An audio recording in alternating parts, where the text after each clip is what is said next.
100 years. My great-grandfather, my grandfather on both sides, and my father were all farmers.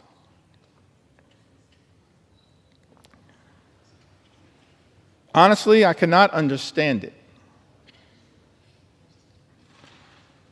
I have not heard anybody from that administration that could tell me anything that makes any sense of what he's causing. John further writes, "You cannot take a chainsaw and do surgery."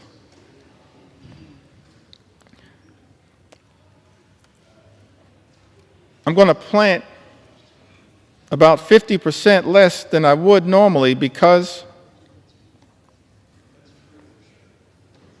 I don't know what the price is going to be. I don't want to take the risk of putting even more out there. What we've seen from the Trump administration, from this so-called DOGE effort, and from our Republican colleagues, Mr. Speaker, is deeply troubling. Republicans are trying to take a chainsaw to Social Security, a chainsaw to Medicare, a chainsaw to Medicaid, a chainsaw to the health care of the American people, a chainsaw to nutritional assistance for hungry children, a chainsaw to farm country, and a chainsaw to vulnerable Americans. But as House Democrats, we're here to make clear, Mr. Speaker, we're determined to take a chainsaw to Project 2025. A chainsaw, a chainsaw, a chainsaw to Project 2025 on behalf of the American people. We don't want this country to go backward. We want this country to go forward. And so no matter what it takes, no matter how long it takes, we're going to take a chainsaw to your Project 2025. That's what we're prepared to do.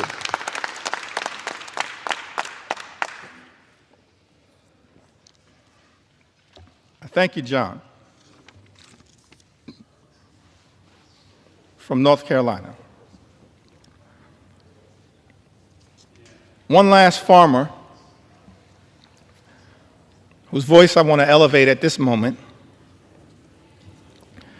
And then I'd like to have a discussion about, anchored around some of the things that our Republican colleagues, Mr. Speaker, have said during this entire process. Correspondence that has been written by Republicans as it relates to this one big ugly bill. Correspondence that I'm struggling to understand now, because it appears that almost every single House Republican is prepared to recklessly rubber stamp Donald Trump's extreme agenda and sign off on this one big ugly bill. So I'm going to go through some of the correspondence momentarily that maybe at some point our Republican colleagues can help us figure out. But I want to enter into the record one last story from a farmer. Can we respect the farmers in the United States of America? Can we respect them? We began this country as an agrarian economy. We should respect the farmers in this country as I'm telling their stories. On the eve of our 249th birthday, can we respect the farmers in this country who we're working hard to defend?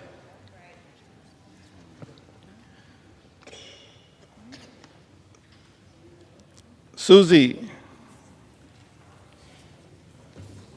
is from Missouri. In a district, Mr. Speaker, represented by Ways and Means Chairman, our colleague, Jason Smith. She writes to us, she says that Susie and her husband, they moved back to her family farm over 2 decades ago, where they raised their children, including a son with complex medical needs who relies on Medicaid for essential therapies and care. Over the years, Susie has seen firsthand how Medicaid has been a lifeline for families like hers, especially in rural communities. A proud mother and daughter of hardworking Missourians, Susie apparently has voted for both Democrats and Republicans, and her husband is a registered Republican. But as farmers, they both believe that access to health care should never be a partisan issue. We agree. Thank you, Susie. Access to health care in the United States of America should never be a partisan issue. It should never be considered a privilege just for the wealthy, the well-off, and the well-connected. It is a right that should be available to every single American, and that is what we are fighting hard right now to defend here in the United States of America, and to push back against this one big, ugly bill.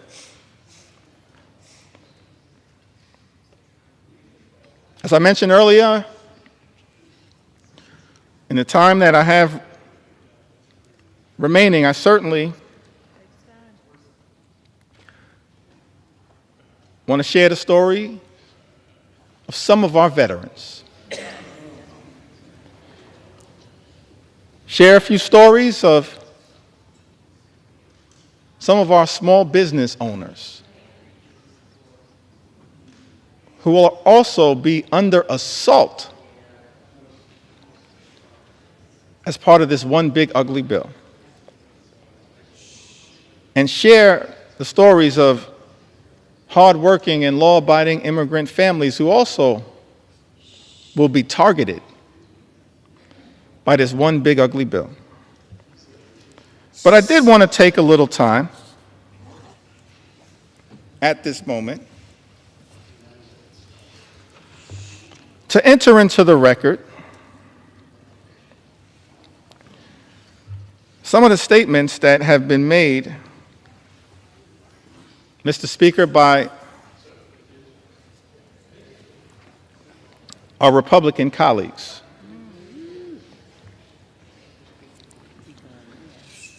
That I just don't understand.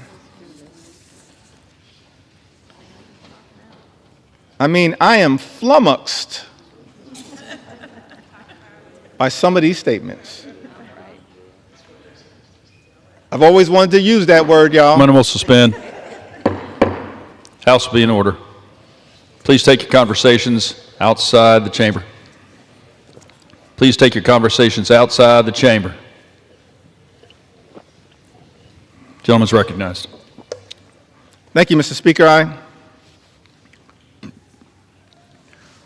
was hoping to seek some clarification at some point after I'm able to yield the floor. But I'm still here to take my sweet time on behalf of the American people.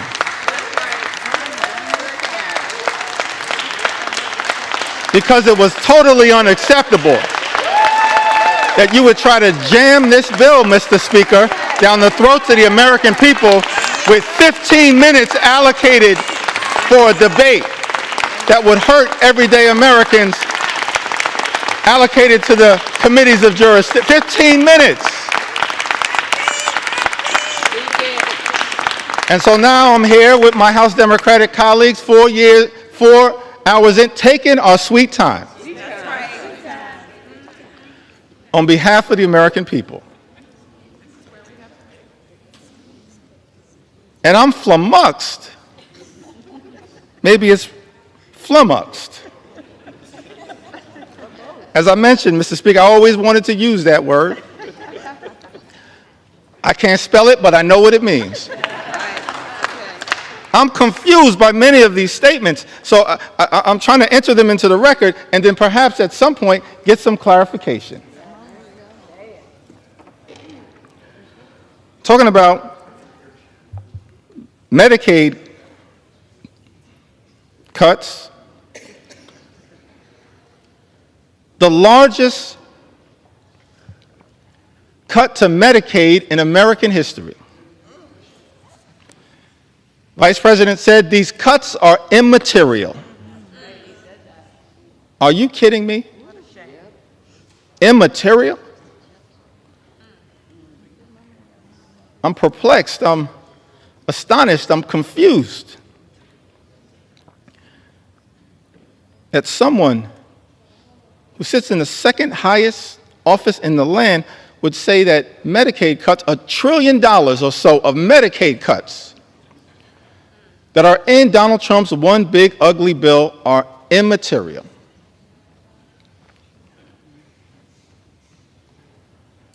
I'm confused, Mr. Speaker, by the statement that was made by the former Senate Majority Leader, Mitch McConnell, who, when talking about the Medicaid cuts that millions of Americans have been reaching out to us, pouring into us their heartfelt concerns at the devastating impact that these Medicaid cuts will have on their health, their safety, and their well-being. I'm confused, Mr. Speaker, by the statement that Mitch McConnell made. He said, people will get over it. No, Mitch. The American people will not get over it, but they will get even next November. That's what's going to happen because of these cuts being unleashed on the American people. I'm confused, perplexed, astonished, flummoxed by some of these statements. This one is a beauty. In the great state of Iowa, Senator Joni Ernst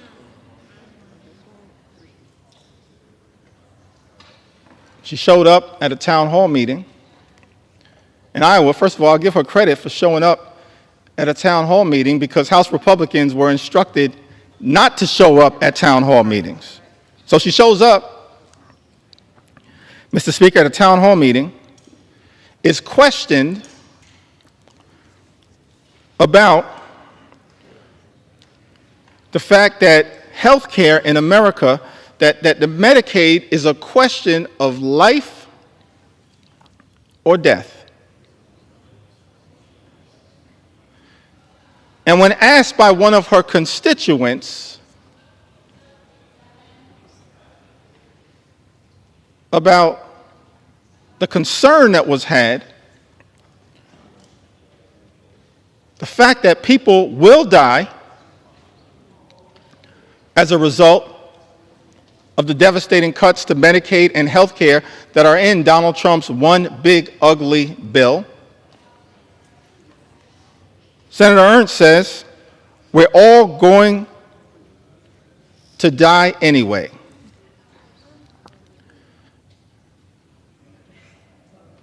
Yes, Joni, the American people understand that at some point all of us will transition. But the American people do not deserve to die as a result of the Republican cruelty that is in this legislation do not deserve to die as a result of the cruelty that is embedded, Mr. Speaker, in this legislation. Ending Medicaid as we know it, the largest cut to Medicaid in American history. And as a result of this all-out assault on health care in America, and Mr. Speaker, there are 220 Republicans who I serve with in this Congress, and I wish I had time to go through the impact in all 220 districts. Actually, since I have unlimited time, maybe I do.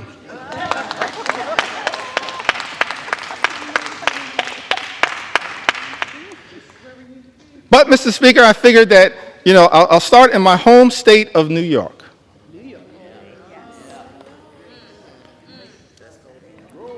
Mr. Speaker, in New York's 1st Congressional District, represented by our colleague, Congressman Nick LaLota, approximately 50,000 New Yorkers will lose their health care.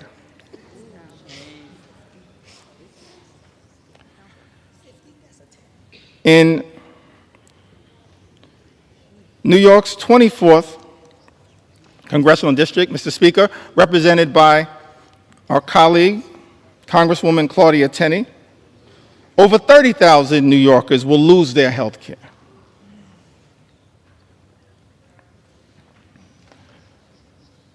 In parts of Western New York, an upstate district, New York 23, currently represented by Congressman Nick Langworthy, approximately 35,000 New Yorkers will lose their health care as a result of Trump's one big ugly bill.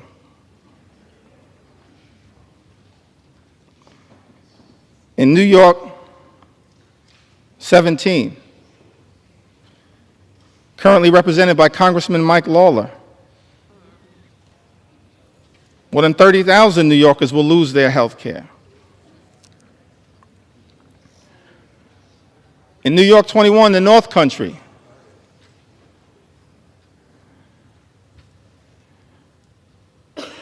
represented by Congresswoman Elise Stefanik,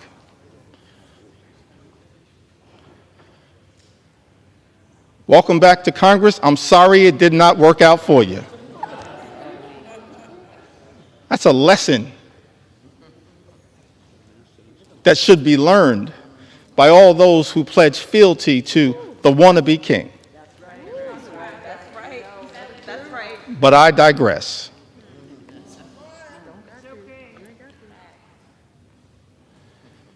New York's 21st Congressional District, currently represented by Congresswoman Elise Stefanik, approximately 44,000 New Yorkers will lose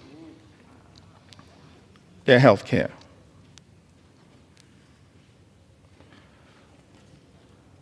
In Long Island, Suffolk County, part of Long Island, currently represented in Nassau County by two amazing colleagues, Tom Swazi and Laura Gillen. But in Suffolk County, New York's 2nd Congressional District, currently represented by Congressman Andrew Garbarino, 48,000 New Yorkers will lose their health care.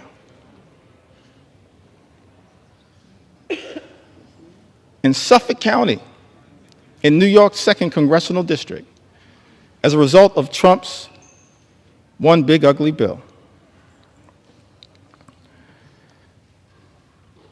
And in the 11th Congressional District, a district that includes all of Staten Island, A district, Mr. Speaker, currently represented by Congresswoman Nicole Malliotakis. More than 50,000 New Yorkers will lose their health care as a result of Donald Trump's one big ugly bill on Staten Island and in New York's 11th Congressional District. I don't think the Wu-Tang Clan would approve of that.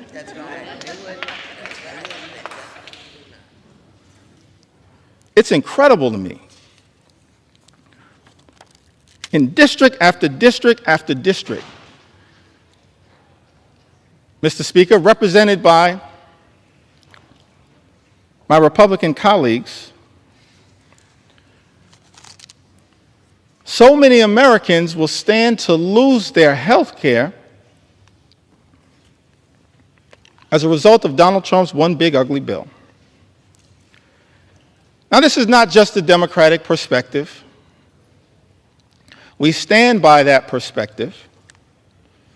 We'll continue to articulate that view and forcefully defend the health care of the American people, but it's not just a Democratic perspective. And so I thought that it was important that we enter into the record some of the words, Mr. Speaker, of members of the House Republican Conference who wrote directly to you, Mr. Speaker, in their own words,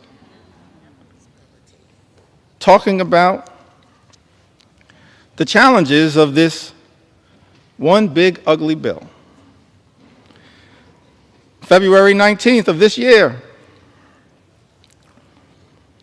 in a letter written to the Honorable Mike Johnson, Speaker of the United States House of Representatives, the subject line was, "Protecting American Communities in the Budget Reconciliation Process." For all of the American people who may be watching the floor of the House of Representatives right now, that's the process that we're in. It's one big ugly bill. Mr. Speaker, Republicans chose to go down this road because Republicans are uninterested in actually trying to find bipartisan solutions to solving problems on behalf of the American people. And so we're in this budget reconciliation process that can avoid the filibuster in the United States Senate. And Republicans, Mr. Speaker, have been uninterested in trying to actually find bipartisan common ground. We're the party of common sense. Let's be clear about that. I'm going to be spending some time on the road talking about what common sense really is all about. Common sense certainly is not taking health care away from the American people. And so in this letter on February 19th, and I got a lot of statements that have been entered into the record, but I figured we'd start with this one. February 19th, Dear Speaker Johnson, as members of the Congressional Hispanic Conference, that's different than the Congressional Hispanic Caucus. The Congressional Hispanic Caucus right now is fighting hard on behalf of the health care of the American people. On the Democratic side, I call that the real CHC. The Congressional Hispanic Caucus is fighting hard on behalf of the American people. But this is a letter. As members of the Congressional Hispanic Conference, Mr. Speaker, as you know, these are Republicans here in the House of Representatives, and those who represent sizable Hispanic populations. We are writing to express our concerns regarding possible funding decisions stemming from the House Budget Resolutions Committee instructions advanced on February 13, 2025. Those budget instructions, by the way, were what set this whole toxic process in motion that has resulted in this moment that we find ourselves in right now on the floor of the House of Representatives, connected to this one big, ugly bill. And in this letter, it says that while we fully support efforts to rein in wasteful spending and deliver on President Trump's agenda, let me park right there parenthetically for a moment. Nothing in this bill is about waste, fraud, and abuse. Nothing is doing anything meaningful about waste, fraud, and abuse. The letter continues, it is imperative that we do not slash programs that support American communities across our nation. It then goes on to say that the House budget resolution proposed $880 billion in cuts to programs under the jurisdiction of the House Committee on Energy and Commerce, with Medicaid expected to bear the brunt of these reductions. Their words, not our words. Nearly 30% of Medicaid enrollees are Hispanic Americans, and for many families across the country, Medicaid is their only access to health care.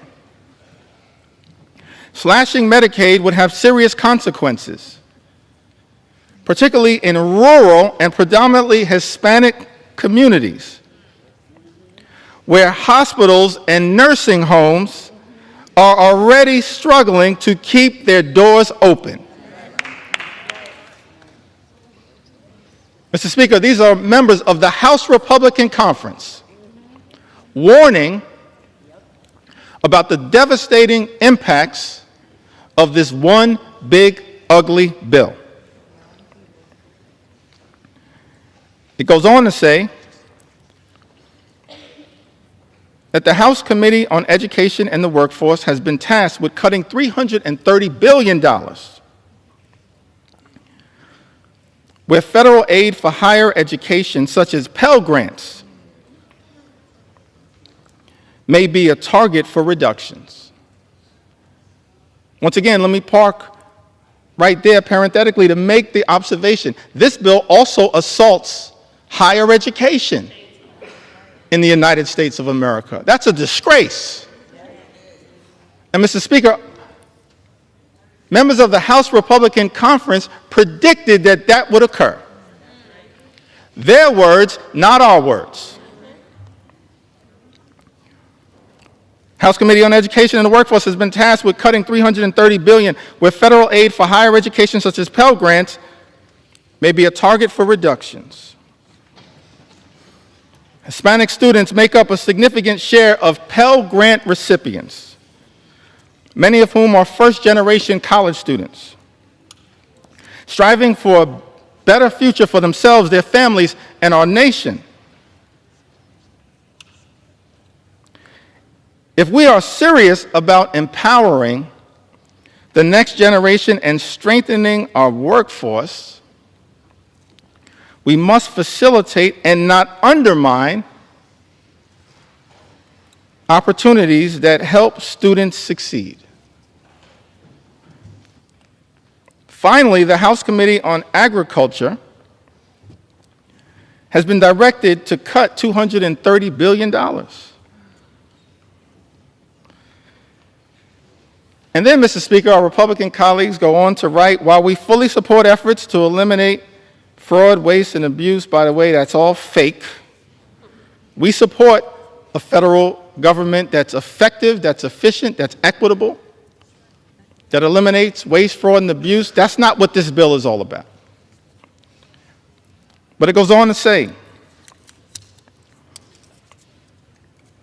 while we fully support efforts to eliminate fraud, waste, and abuse, We must ensure that assistance programs such as SNAP remain protected. I mean, I'm just confused. Remain protected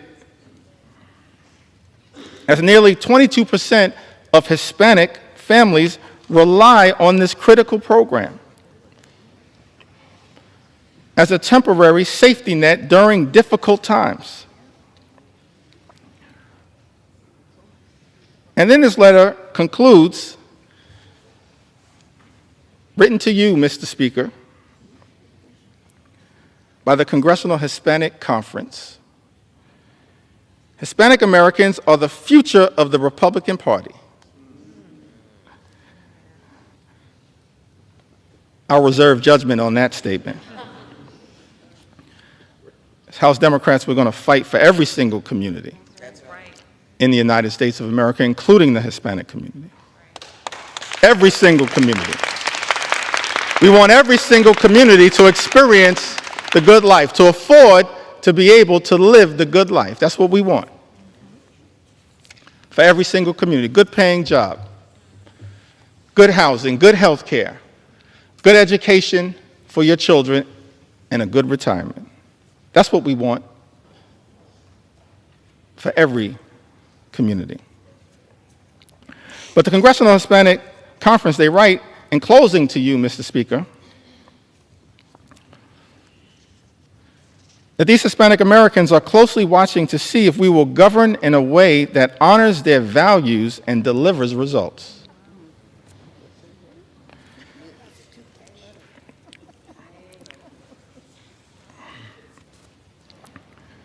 Just to make sure that appropriate authorship is conferred, I'm going to enter the names of the signatories to this extraordinary letter. Mr. Speaker, Tony Gonzalez, Nicole Maliatakis, Monica de la Cruz, David Valadeo, who represents more Medicaid recipients than any other member of Congress, Juan Ciscomani, Rob Bresnahan, what a beauty, James Moylan, Kimberlyn King Hines. They all signed this letter. And the question that many Americans have to ask right now is that after signing a letter indicating your commitment, Mr. Speaker, to protecting Medicaid and SNAP and access to affordable higher education through Pell Grants, how is it possible that, Mr. Speaker, some of our Republican colleagues will turn around and devastate Medicaid, devastate supplemental nutritional assistance, and devastate the ability of Hispanic communities to achieve the type of upward mobility, in part through higher education, that is talked about in this letter? That letter was written in February. And then we go to March. Can I talk about it? Talk about it.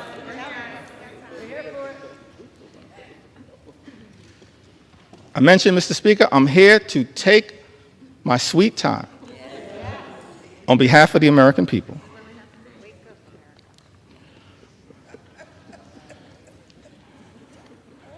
And so on March 9th, there's a letter that's written to Ways and Means Chairman Jason Smith, Mr. Speaker. By my count, 21 Republicans signed this letter. And it's about the importance of the clean energy economy in the United States of America. I would assume, based on this letter, that all of the signatories to this particular piece of correspondence are now horrified by the attack on clean energy jobs, and the clean energy economy in this one big ugly bill.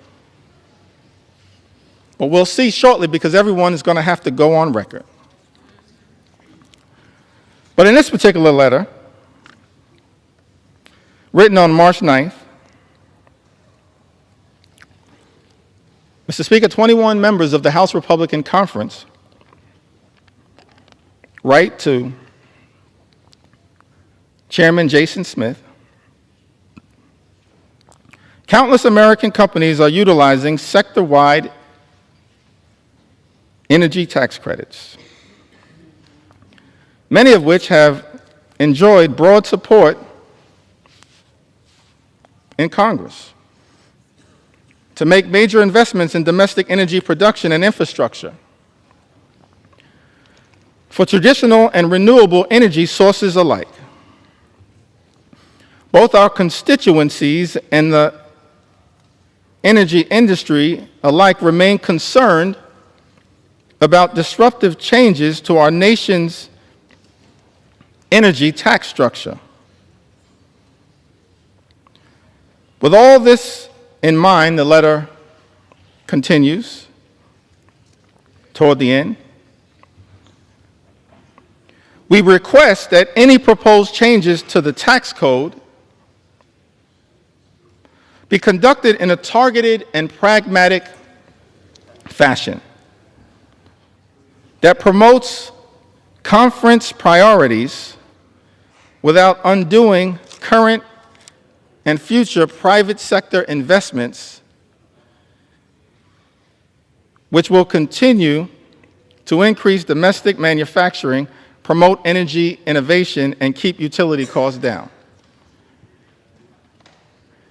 I mean, the language that was chosen there is pretty interesting, but the translation is protect the clean energy economy.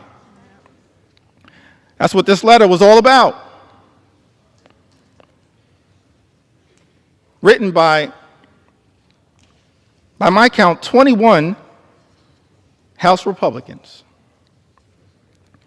Mr. Speaker, Andrew R. Garbarino, Jennifer Kiggins, Juan Ciscomani, Gabe Evans, David Valadeo. What a prolific writer.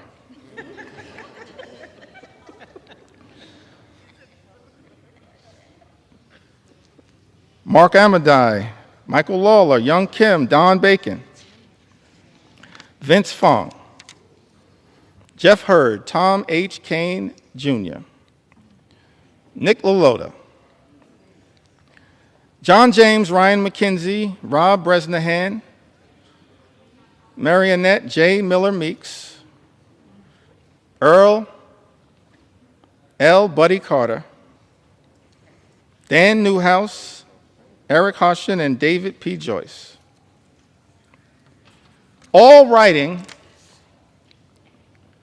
in support of a clean energy economy. We as House Democrats, we know that there's an all-of-above approach that is underway right now, but we support wind and solar energy, renewable energy, because renewable energy is cheaper energy, and cheaper energy means reducing the high cost of living for everyday Americans.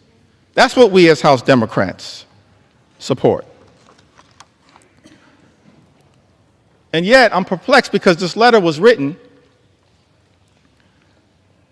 but the one big ugly bill represents an extraordinary and unprecedented assault on clean energy and cheaper energy in the United States of America. Mr. Speaker, I asked the question, what are those 21 Republicans going to do when it comes to voting for this one big ugly bill?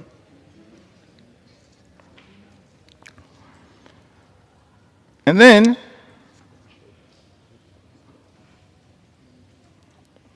we've got another letter in April. So we've got a February letter, a March letter, an April letter. Quite elegant with these letters. April 14th, 2025, this is correspondence written by 13 House Republicans, Mr. Speaker. Written to you and Steve Scalise. Majority Leader written to Tom Emmer. The Majority Whip, and written to Brent Guthrie, the Chairman of the Energy and Commerce Committee. It says, as members of Congress who helped deliver a Republican majority, many of us representing districts with high rates of constituents who depend on Medicaid, we would like to reiterate our strong support for this program. By the way, a program that the one big ugly bill now will cut and devastate, gut, Mr. Speaker, by almost $1 trillion. In this letter, 13 Republicans say we would like to reiterate our strong support for this program that ensures our constituents have reliable health care. Balancing the federal budget must not come at the expense of those who depend on these benefits for their health and economic security. Mr. Speaker, that's their words, not our words.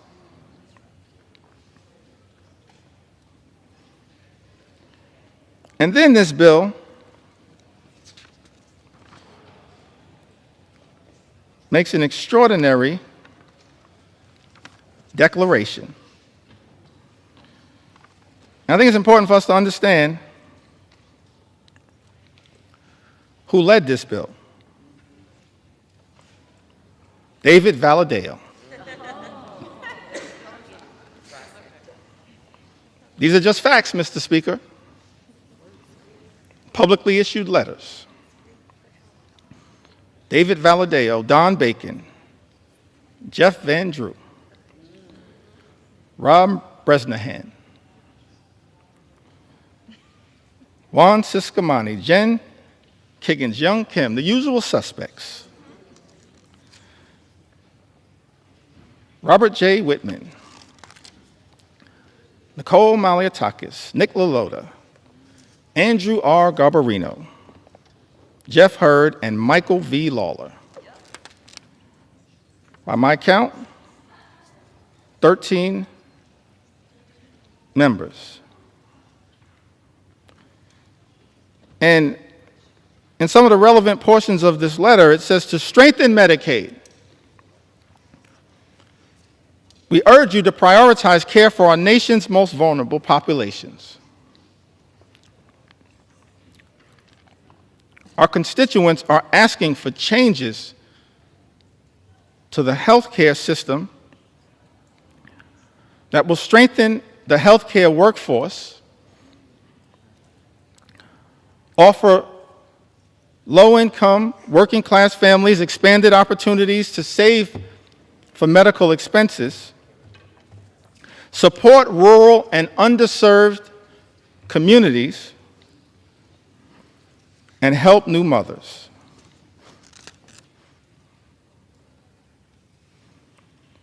And in the second paragraph of this letter dated April 14th, 2025,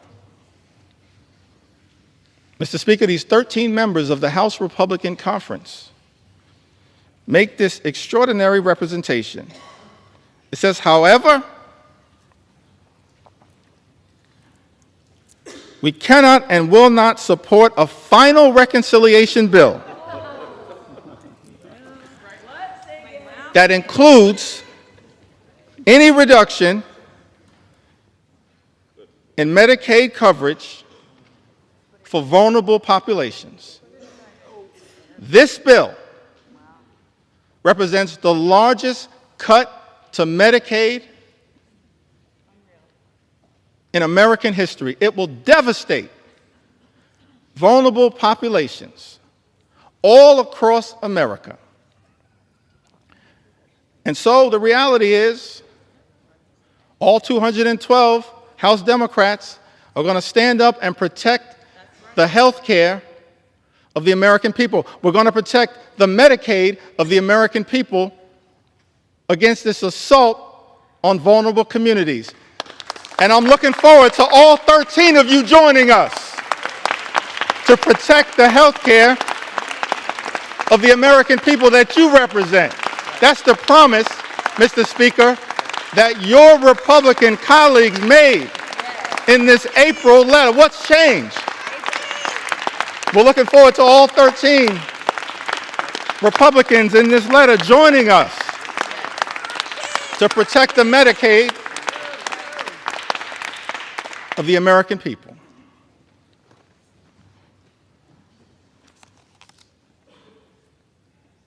And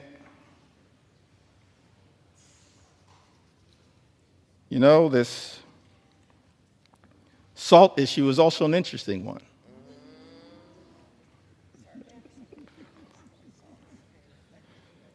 Statement was issued on May 8th from my colleagues in the New York delegation: Elise Stefanik, Andrew Garbarino, Nick LaLota, Mike Lawler. Just facts right now. Big talk about standing up to protect the state and local tax deduction. And what's interesting, let's make sure we set the record straight here.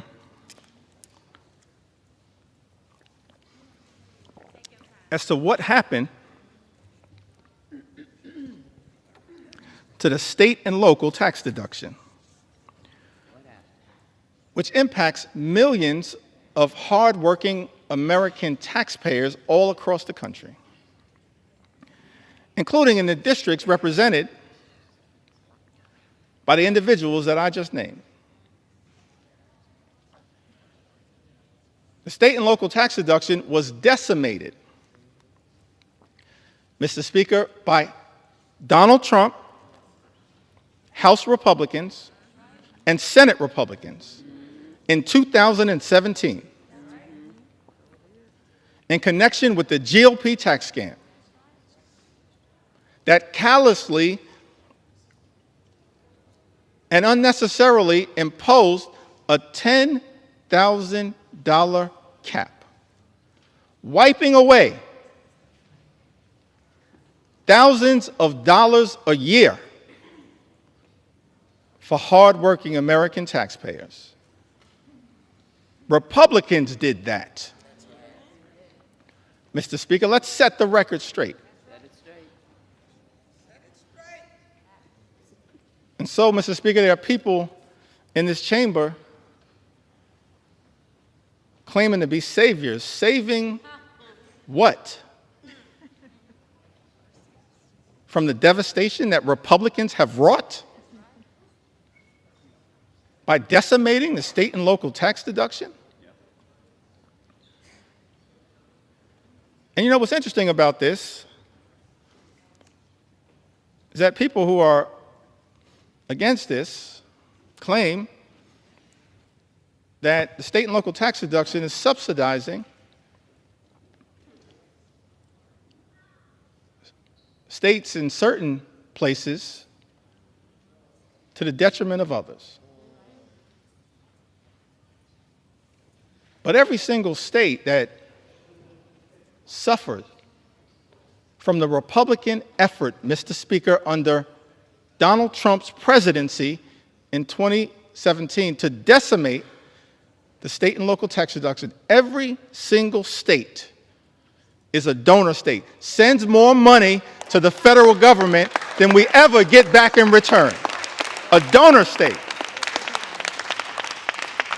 Some people in this town running around misrepresenting the facts. We're okay to be a donor state, but don't lie to the American people about the reality of the state and local tax deduction. And then you have this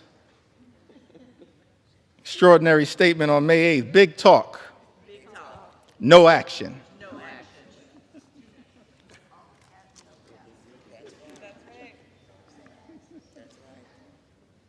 I guess in Texas they say all hat, no cattle.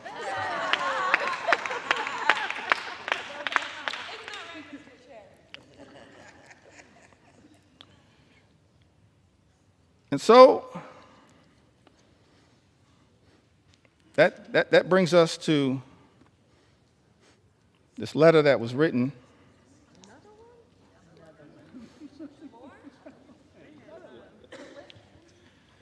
prolific writers. Mr. Speaker, in the House Republican Conference. On June 6th, I'm really confused by this combination of this particular letter, followed by an interesting statement that was made after the Senate passed Donald Trump's One Big Ugly Bill by Lisa Murkowski. And maybe somebody, Mr. Speaker, can help me reconcile these statements. Because all of us in the House and in the Senate were independently elected to stand up on behalf of our constituents in the chambers that we serve in. I'm going to get back to that point momentarily. So in the House, we passed this One Big Ugly Bill initially in late May. It devastated Medicaid, devastated nutritional assistance, devastated the clean energy economy that actually is benefiting red state after red state after red state in the United States of America. And so,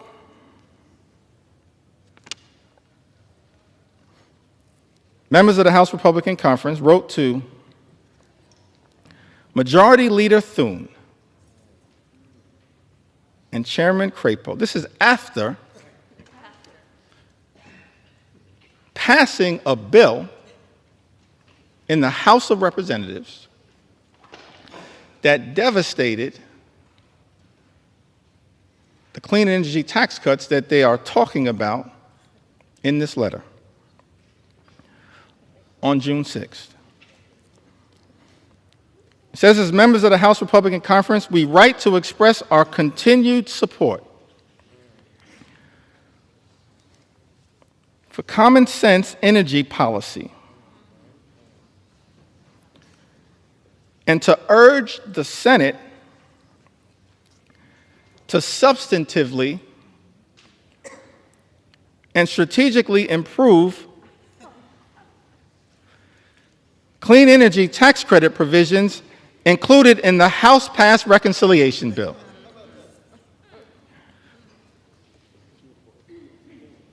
I mean, what is happening right now? Maybe I don't understand the legislative process. So in this letter,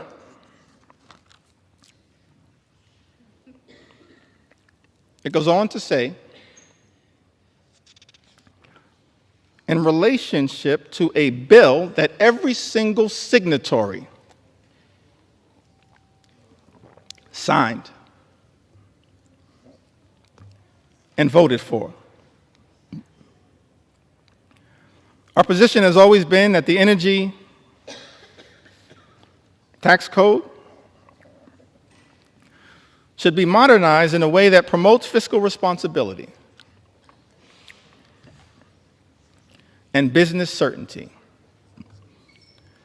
Fully realizing that balance requires improvements to the House-passed version of H.R. 1. We believe that the Senate now has a critical opportunity to restore common sense and deliver a truly pro-energy growth final bill that protects taxpayers while also unleashing the potential of U.S. energy producers, manufacturers, and workers. In other words, every single one of these signatories, Jen Kiggins, Brian Fitzpatrick, Juan Ciscomani, Nick LaLota, Mike Lawler, Andrew Garbarino, Don Bacon, Mark Amadei, Gabe Evans, Young Kim, David Valadao,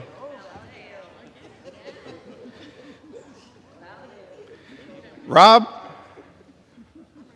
Bresnahan, and Thomas H. Kane, Jr. Every single one of these signatories voted for a House bill that undermined the clean energy economy, noted that it would hurt their own constituents, voted for the bill anyway, and then begged the Senate to make a difference. That's not how we should be legislating in the United States House of Representatives. That's not how you legislate, particularly when every single House Democrat voted against the bill. It left the House, limped out of the House by a single vote. So every single signatory on this letter could have stopped the bill that you yourself, Mr. Speaker, indicated the signatories of this letter damaged the very thing they claim to be fighting for. I'm confused, perplexed, flummoxed at what the heck is going on. Extraordinary.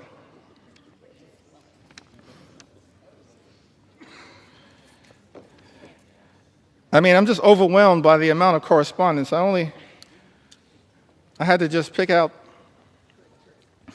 the ones that were most extraordinary to make sure that they were entered into the record. The most recent one on the subject of Medicaid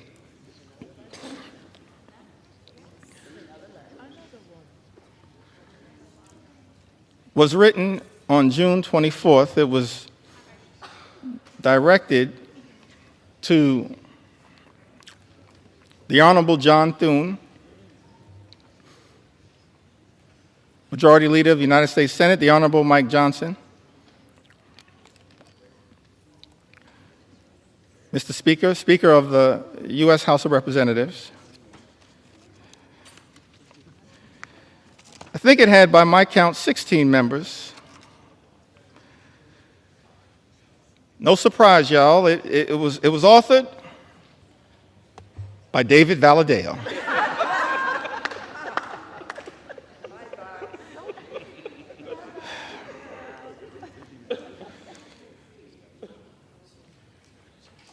I mean, these letters can make up a book, Mr. Speaker. David Valadao, Juan Ciscomani, Rob Bresnahan. Mr. Speaker, these are just facts.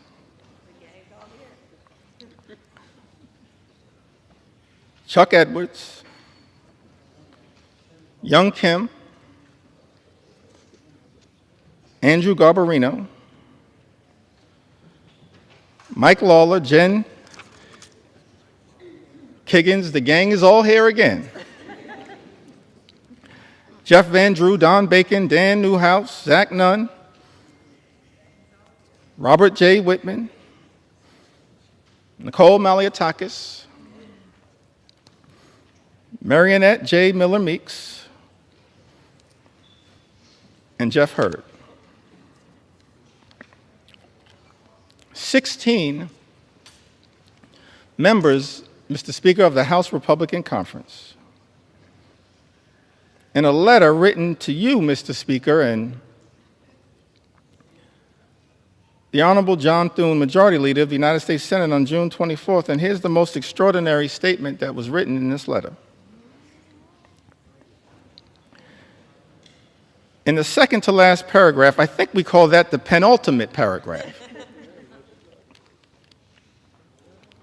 In the second to last paragraph, it says, protecting Medicaid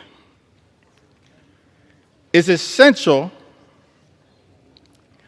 for the vulnerable constituents we were elected to represent.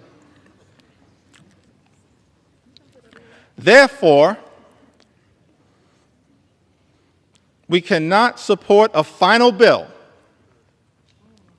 that threatens access to coverage or jeopardizes the stability of our hospitals and providers. Mr. Speaker, 16 members of the House Republican Conference, who just a few days ago made clear on the record that they will not support devastating cuts to Medicaid. 16 members. All we need, Mr. Speaker, are 4 Republicans from this group to join us, and we can stop these devastating cuts to Medicaid. Join us. Join us. Join us. We welcome you with open arms into the warm embrace of members of Congress who are here to protect the health care of the American people. Just 4 y'all, we welcome you with open arms into the warm embrace of members of Congress determined to protect the health care of the American people. All we need are 4. And so many of y'all are on record. So as I conclude this section of this particular presentation, and we still got some ground to cover, we're going to continue as House Democrats to take our sweet time on behalf of the American people, because the issues are too significant to ever walk away from. I just want to turn to a statement that was issued by Senator Lisa Murkowski. I want to give some love to the other side of the Capitol.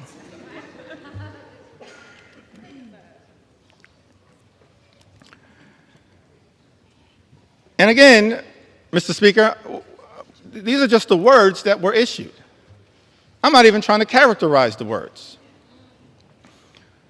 But the American people need to hear these words from the people that were sent to Congress to protect their interests. Senator Lisa Murkowski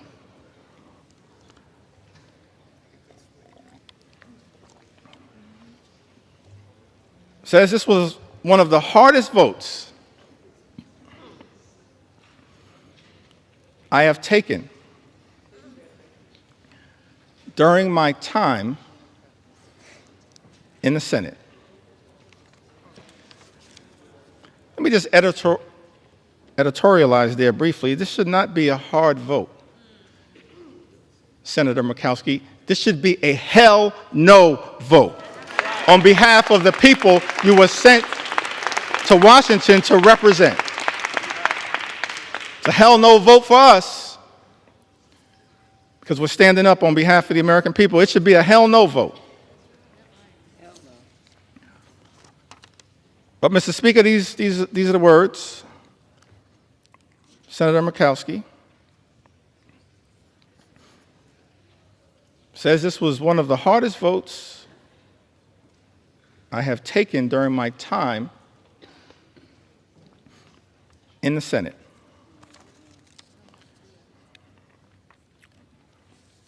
And then she keeps it real.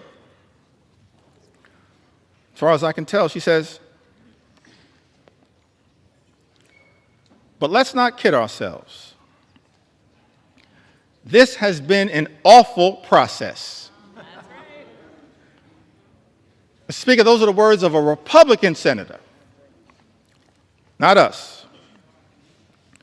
This has been an awful process, a frantic rush to meet an artificial deadline that has tested every limit of this institution.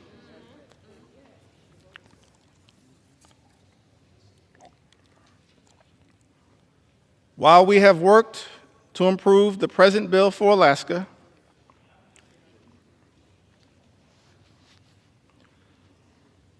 it is not good enough for the rest of our nation. And we all know it.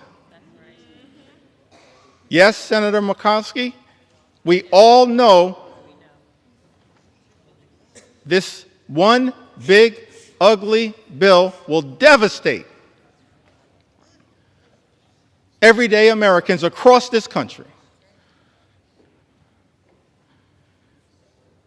And yet, in the concluding paragraph, this comes after Senator Murkowski voted for this bill, the deciding vote in the United States Senate, says my sincere hope is that this is not the final product.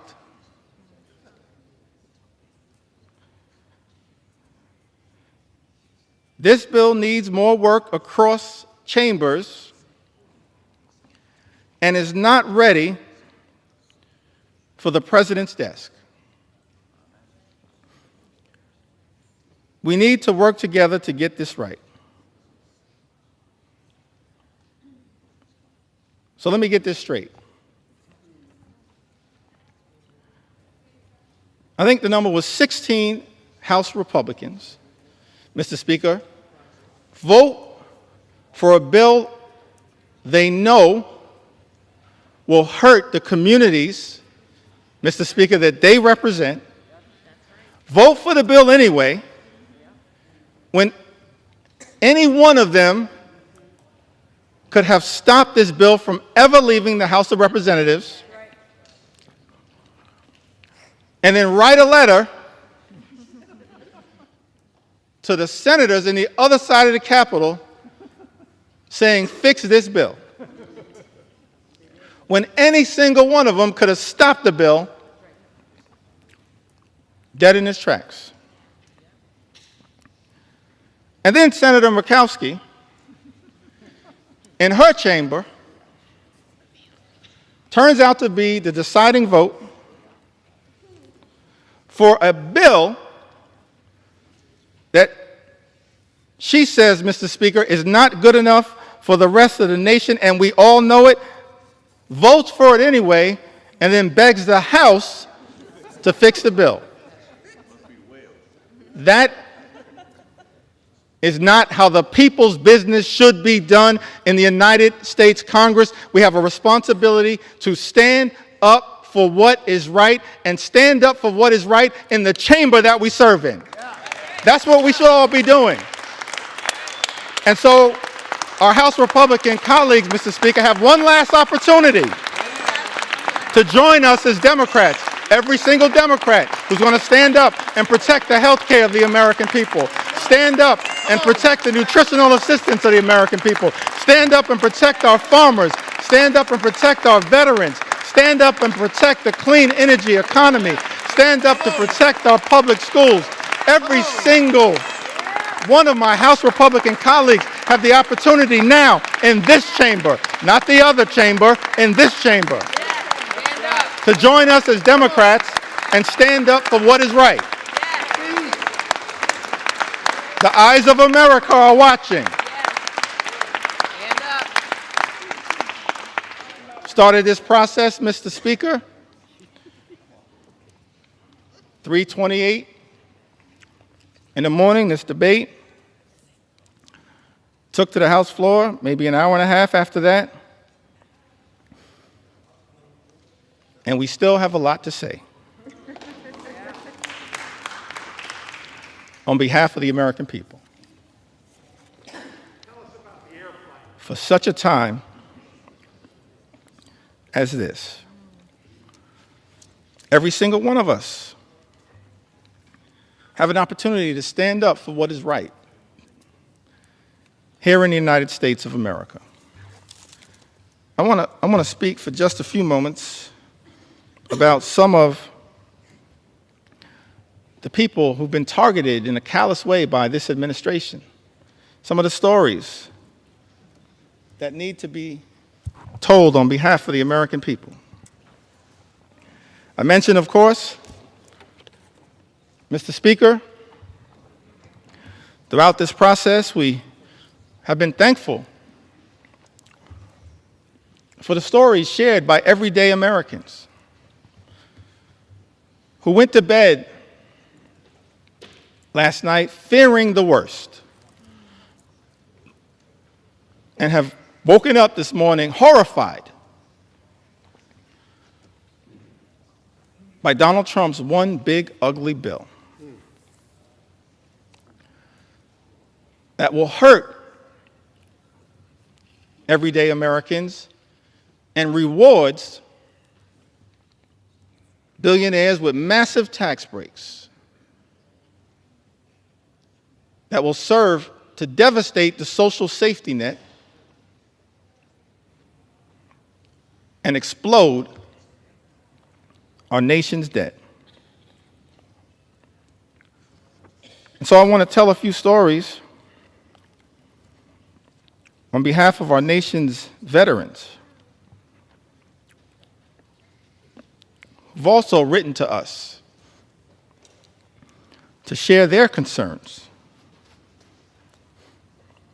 with this one big ugly bill. Victoria from Arizona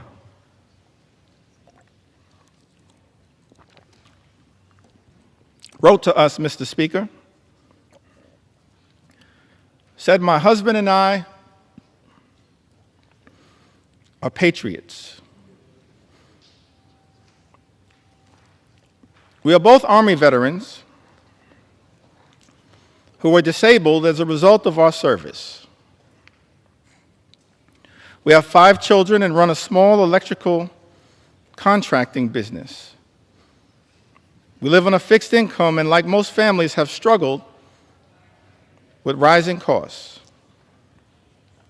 One of our sons is adopted. He is a wonderful, loving 7-year-old who has autism and ADHD. He qualifies for Medicaid because he was adopted, and it has been the saving grace for his health and well-being. Medicaid is the reason we were able to get his formal diagnosis of his autism and ADHD. It also covers his regular doctor's visits and dental care. We use Medicaid to access in-home therapy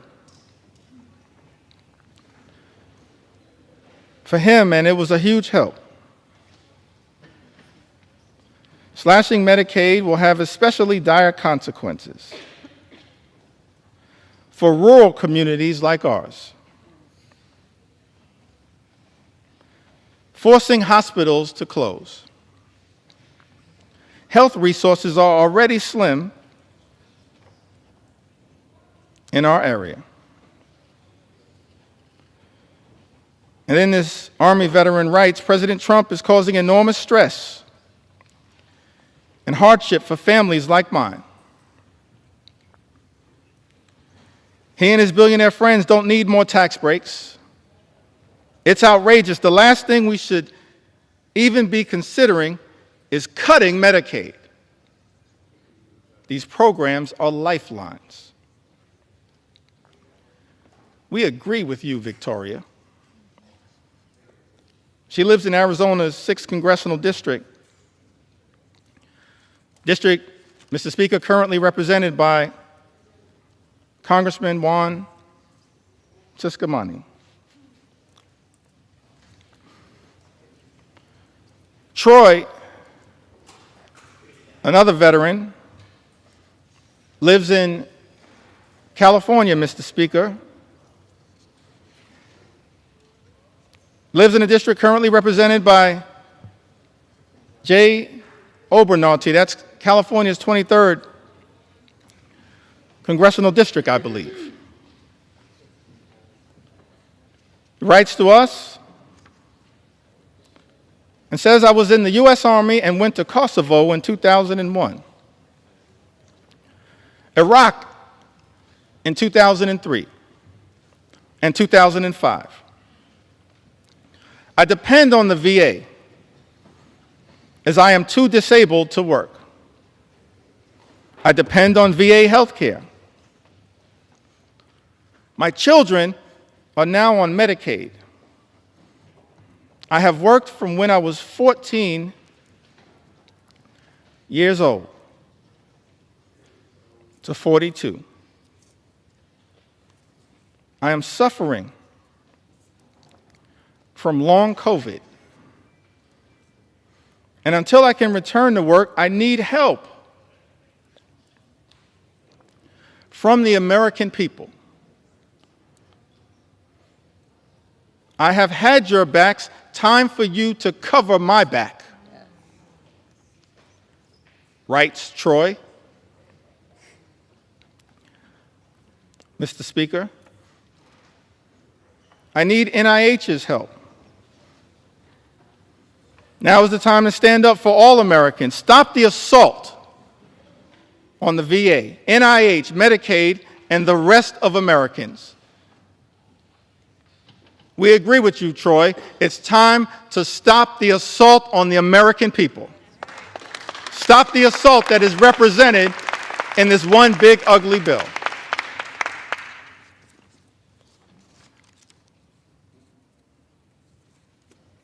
Christie, another veteran, wrote to us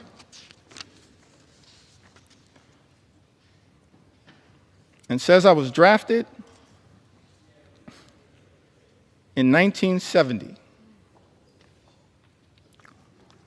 My choice was incarceration or militarization. So I enlisted in the Navy and became a Navy corpsman serving on the USS Long Beach, CGN-9, and her Marine detachment, where I was assigned to the 3rd Marines, 1st Medical Battalion. I was blessed. I lived through 2 tours, giving medical care to my shipmates. Every other day, I was assigned to flight ops to transfer or pick up the wounded and dead Marines from shore to ships waiting offshore about 8 miles. I hated the smells of war. This veteran writes, death and misery were my constant companions. The war left me unsettled, mentally and morally corrupt. For 50 years, I have suffered with my PTSD, which went undiagnosed for years. After 12 years of VA therapy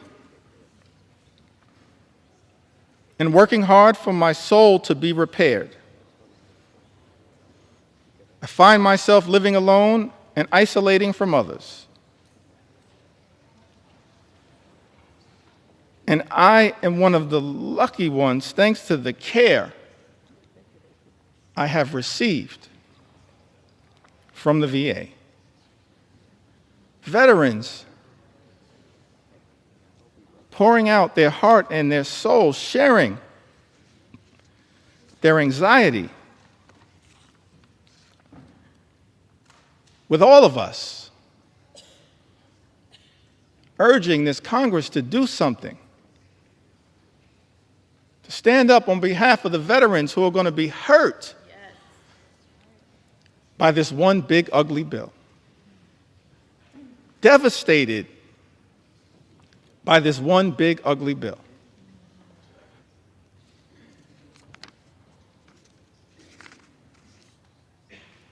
We also heard, Mr. Speaker, from Timothy, who I believe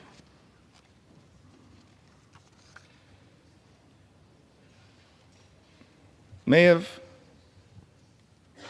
written to us from the Commonwealth of Kentucky. He says, "My name is Timothy.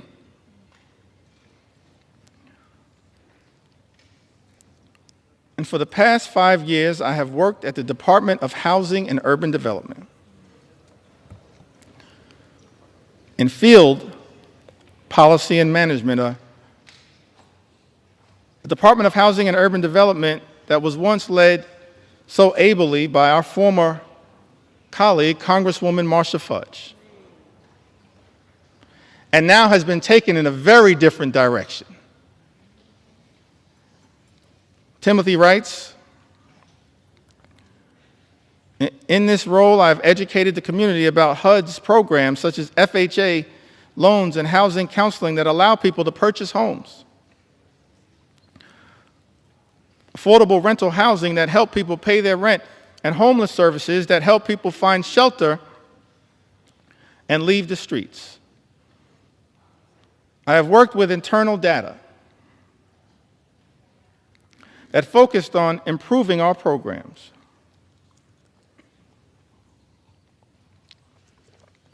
Most recently, I worked with a team that hired people from housing authorities and Job Corps with the goal of providing people a career and a way off government assistance. Those incredible people, along with myself, have been fired by Elon Musk's Doge.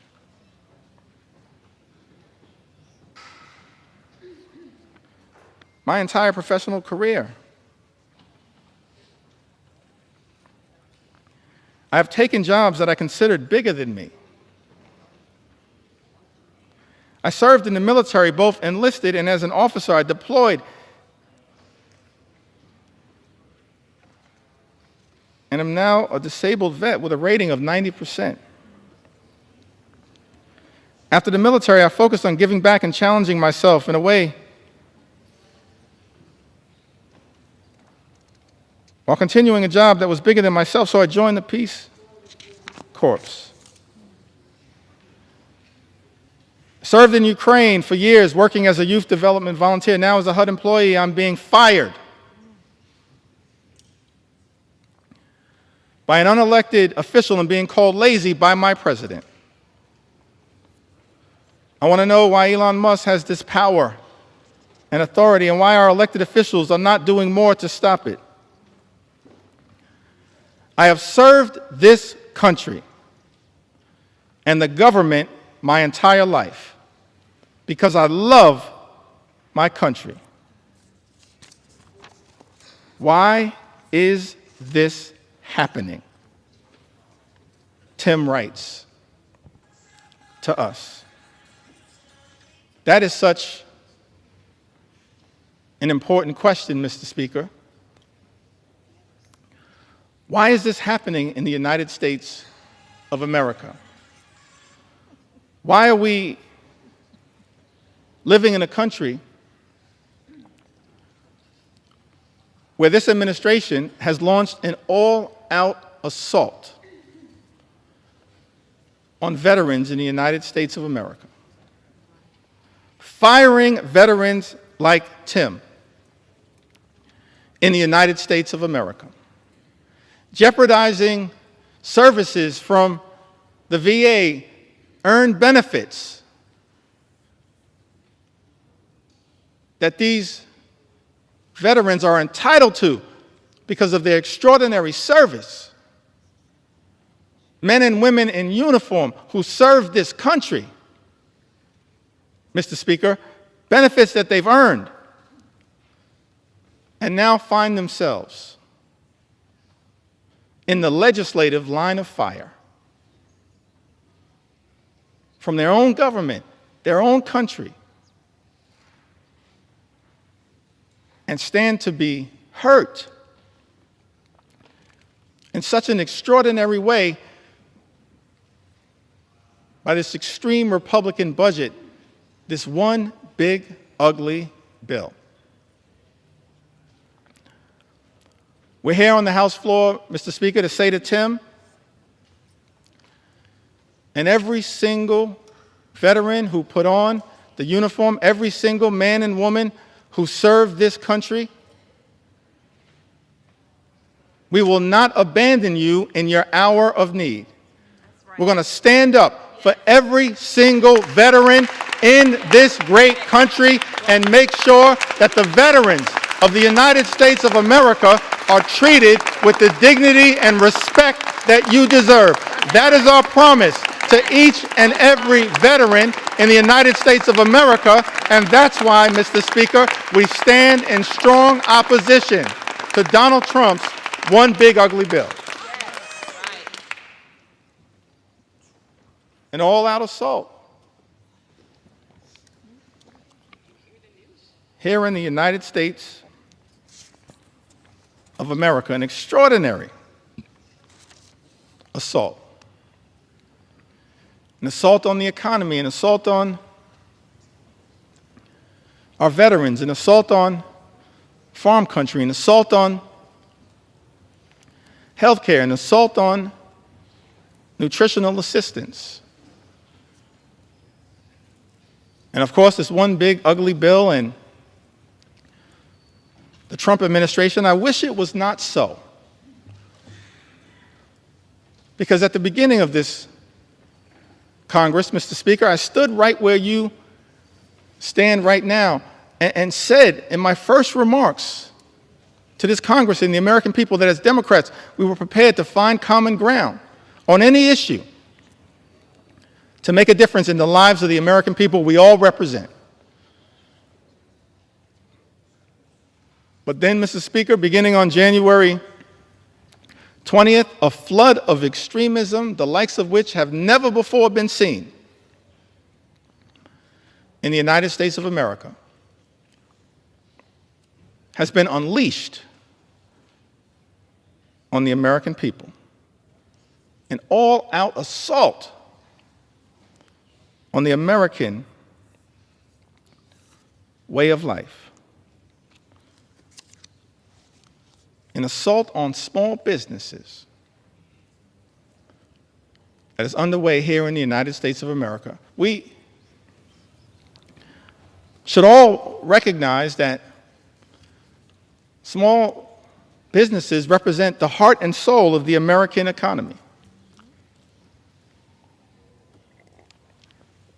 And if we're going to stand up for any group of people here in the United States of America, in addition to our veterans, our men and women in uniform, and I'm proud that I stand here as the son of someone who once wore the uniform. My father, he's in heaven right now. Marlon Jeffries grew up in Newark. His nickname was Pudding.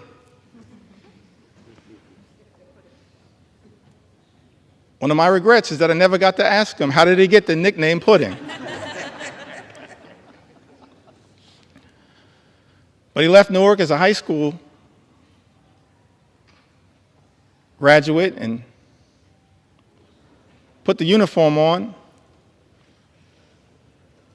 enlisted in the Air Force, and served in Germany during the Cold War. We have to stand up for our veterans, stand up for small businesses. And we've heard a lot throughout this process about concerns from small business entrepreneurs here in the United States of America. Heard from Mercedes, lives in the great state of Colorado. Mercedes writes, "My husband and I are the owners of a small business. Without the ACA, my family would not be able to afford health insurance. My daughter also receives free dental coverage as a result of the ACA. I still have major issues with our health care system, but at least we have health insurance. My mother, who is retired, also receives benefits from Medicaid in addition to her Medicare. She would not be able to afford health insurance or dental insurance due to the fact she lives on a fixed income. Any cuts to these programs would be detrimental to our health and welfare as a family." I want to thank Mercedes for reaching out and sharing her story, because it helps to put to bed the lie that's been told, Mr. Speaker, by some people in this town. That the people, the everyday Americans who are participating in, have access to programs like the Affordable Care Act, are unworthy, aren't hardworking American taxpayers. They are hardworking American taxpayers. A group of people that real leaders in this country, beginning in modern American history, as I illustrated earlier from President Franklin Delano Roosevelt all the way through, our most recent president, who we served with in the last Congress, have recognized that we have a sacred obligation to stand up for everyday Americans who are struggling right now, including our small business entrepreneurs, the heart and soul of the American economy, who right now are dealing with such economic uncertainty because of the erratic, reckless, and dangerous Trump tariffs that have unleashed so much chaos and uncertainty, raising costs for small business owners all across the country, undermining their ability to fully achieve their entrepreneurial dreams. This is not who we should be in the United States of America. Small business owners under assault by this administration. And there's a target on the back of many of these small business owners as a result of this one big, ugly bill. Janice wrote to us. She's from the great state of Michigan, the heartland of our country. So thankful to all the members of the Michigan delegation and and what they represent. Janice, however, she resides, Mr. Speaker, in the 7th Congressional District, represented by Congressman Tom Barrett.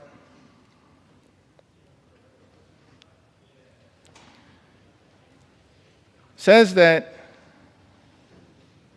small business owner, mother, ACA recipient in Michigan,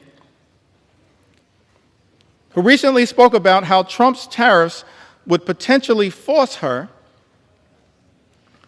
to close her business, which has given her family a livelihood for a decade and helped put 2 children through college. I just don't understand why Trump thinks putting tariffs will help American businesses. It's not. She writes, it's going to decimate us. People like us will be hit the hardest. But then Janice shows the great resolve of the American people, the great spirit of resilience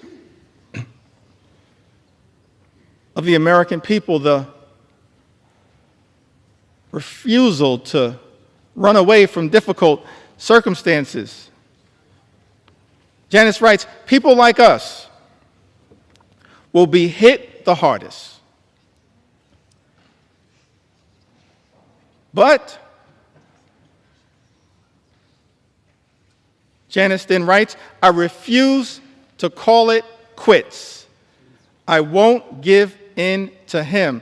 Janice, neither will House Democrats. Not now, not ever. We will never give in to this type of extremism as being unleashed on the American people. We will continue to stand up for you. One last small business owner that I'd like to mention. So many who've written to us, whose stories I want to be able to share, but let me perhaps go back to the Big Apple, the great state of New York. But let me also say to the American people, one of the ways in which we've received all of these stories, and we urge you to continue to share these stories from all across the land. You can share your story with us at democraticleader.house.gov/share your story. democraticleader.house.gov/share your story. We want to hear from the American people as to how we can best represent your interests on this day and on all days moving forward, because your stories are powerful. Your stories will continue to give us the resolve to fight for an America that's fair and just, an America where every single person can afford to live the good life. Good paying job, good housing, good health care, good retirement,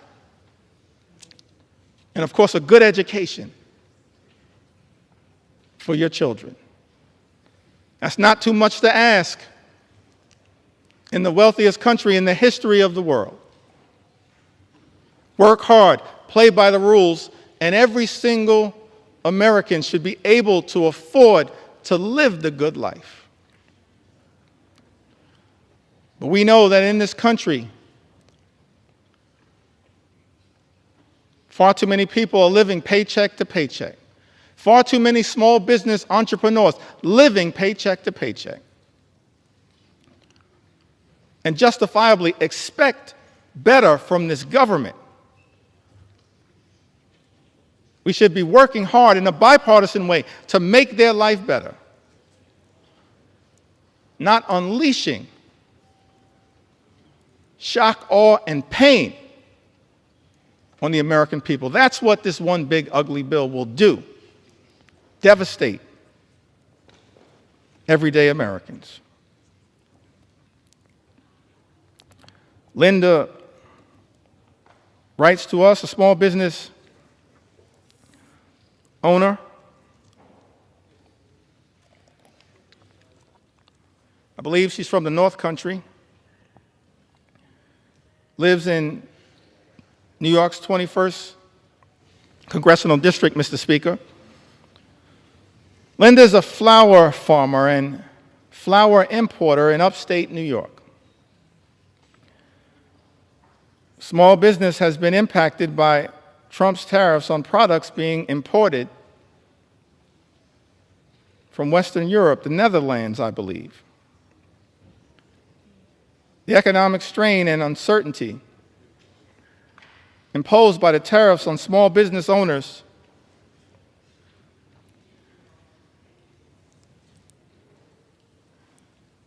operating on slim margins has caused Linda and her customers to incur additional expenses. Linda tells us, Mr. Speaker, everything was going really well until the tariffs. And now she worries the business will go bankrupt and be forced to close if the tariffs stay in place. How is it that we're living in America where President Trump, Mr. Speaker, and House Republicans promised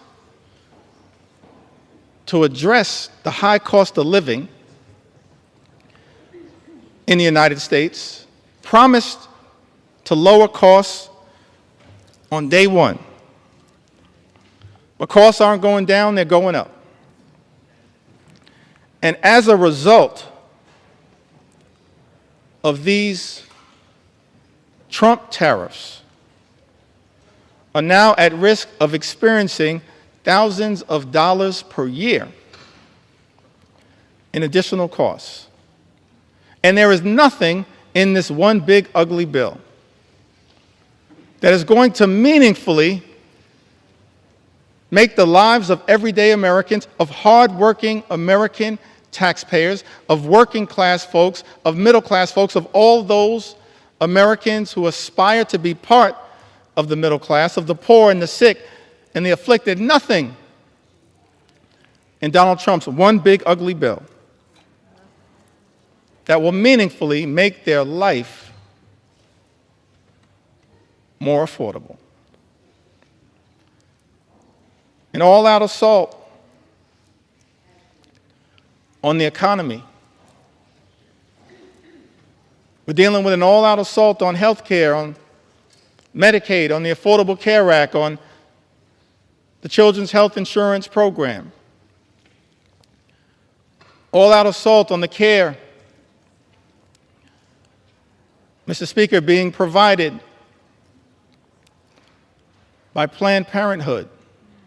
The medical care being provided by Planned Parenthood that is jeopardized in this very bill. All-out assault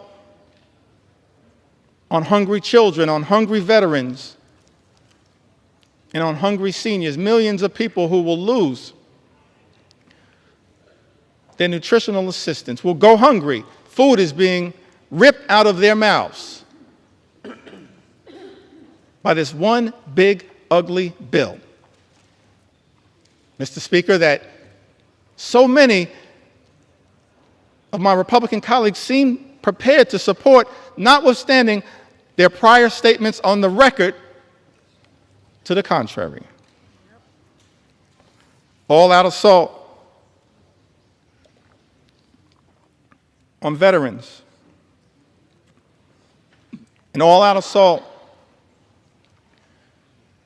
represented in this bill on small business owners and entrepreneurs who are the heart and soul of our economy. And this bill also represents an all-out assault on law-abiding immigrant families. And Mr. Speaker, we are going to tell their stories as well. We're going to tell their stories. We're going to tell their stories. Because what's happening in this country, an all-out assault on law-abiding immigrant families, is unconscionable, unacceptable, and it's un-American. Because this is a country that should continue to pride itself as a nation anchored in the rule of law, and at the same time, a nation anchored in our journey as one of immigrants from all over the world. And we should never abandon that journey. We're approaching the 249th birthday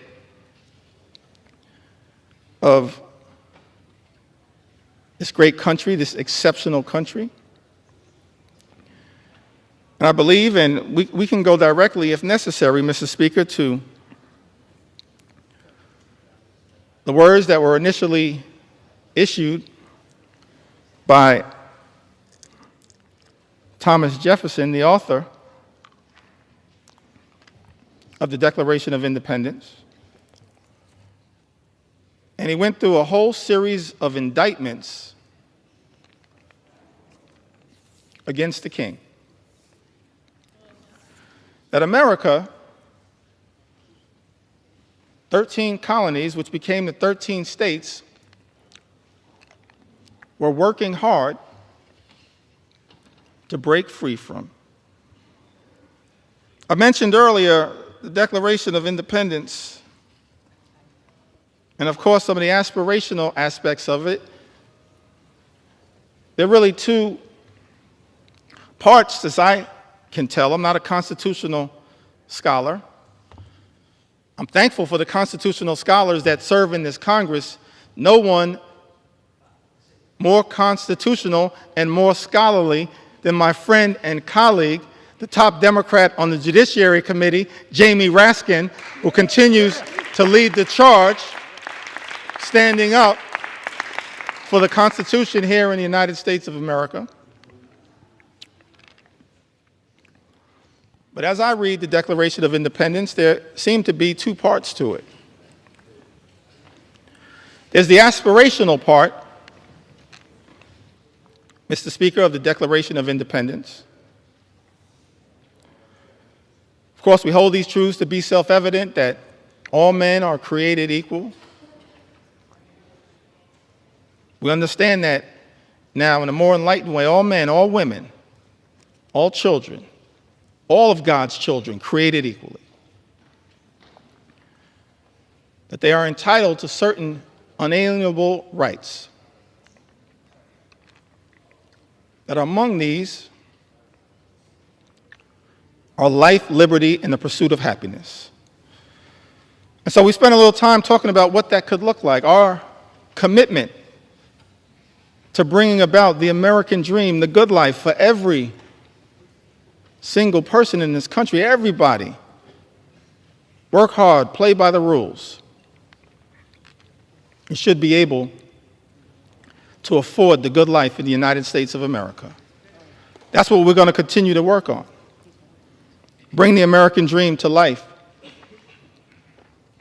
consistent with that aspirational part of the Declaration of Independence, the life, the liberty, and the pursuit of happiness. But then, as far as I can tell, there was also a second interesting part of the Declaration. It was the indictment against the king. And I commend everyone in this chamber, all of the American people who may be observing the proceedings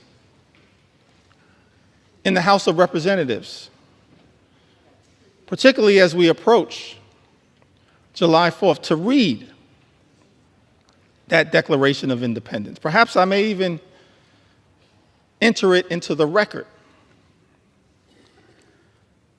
later on today. Because we're here, Mr. Speaker, to take our sweet time on behalf of the American people, to make sure as best we can, to cover all of the things that as Democrats we're fighting hard to defend during this extraordinary moment of assault directed at the American people as a result of this one big, ugly bill that will hurt everyday Americans in order to reward billionaires with massive tax breaks and then exploding the deficit and the debt in ways that will jeopardize the future of our children and our grandchildren. But the aspirational part of the Declaration of Independence, of course, that is often famously quoted. But then if you read other parts of the Declaration of Independence, extraordinarily written document, it reads like an indictment against the extremism of the king. It reads like an indictment against the kings. I think of King George. It reads like an indictment against King George's flood the zone strategy. It reads like an indictment against King George's shock and awe strategy. It reads like an indictment against what I think may have been called Project 1775, which is what brought us to Project 1776. And you look at this indictment, and one of the things it alludes to, it talks about, is the notion of the king's effort to stop the assimilation of people from other parts of the world into the United States of America. So we understand that from the very beginning of this great country, there was a recognition, of course, of the importance of immigration to the success and vitality of the United States of America. And let me be clear, Mr. Speaker, so there's no misrepresentation. As House Democrats, we understand the importance, the urgency of securing the border.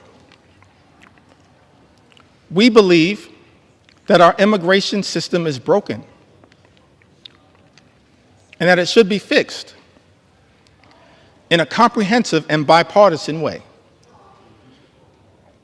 So many leaders in that effort, so many big ideas were willing to partner in a bipartisan way. Pramila Jayapal, Linda Sanchez, Adriano Espaillat, Tom Swazi, so many others. Veronica Escobar, we want to partner to fix our broken immigration system in a bipartisan and comprehensive way, secure our border. But we're also going to make sure we stand up for our nation's heritage, a nation of immigrants, which continues to this very day. It's an important part of American exceptionalism, and as far as I can tell, in my reading of the original document, the writings of the founders of this great country, the framers of the Constitution, they recognized it from the very beginning. They weren't perfect. We didn't have a perfect start. But of course, as the preamble to the United States Constitution set forth, we the people, in order to form a more perfect union. Mr. Speaker, we've been set on this magical course, our march toward a more perfect union. And the immigration journey has always been an important part of the American journey. That's why it's heartbreaking to see some of the things that are happening in the country right now. The targeting in such an extraordinary way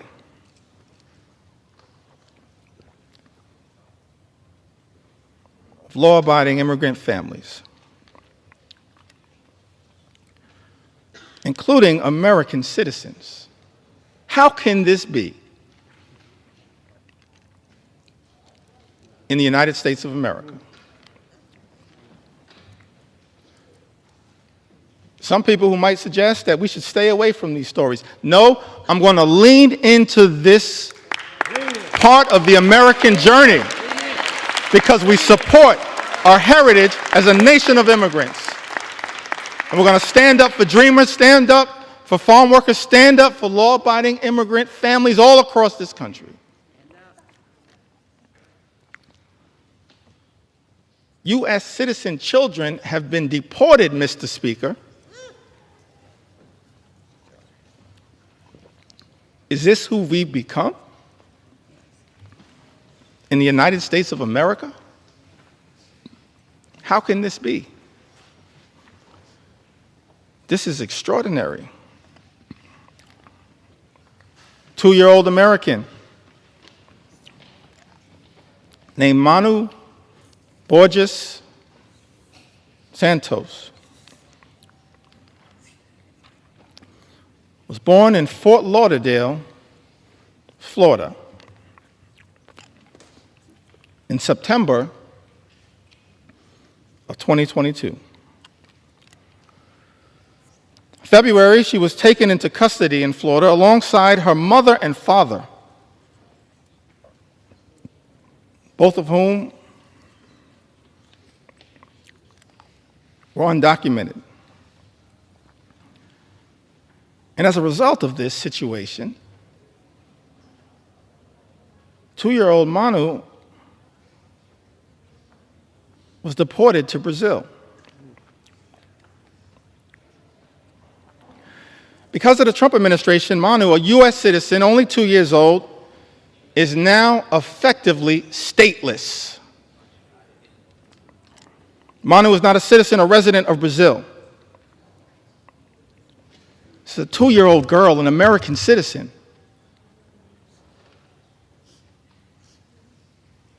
Removed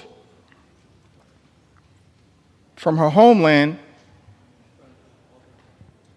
but can't get legal status in her parents' ancestral home.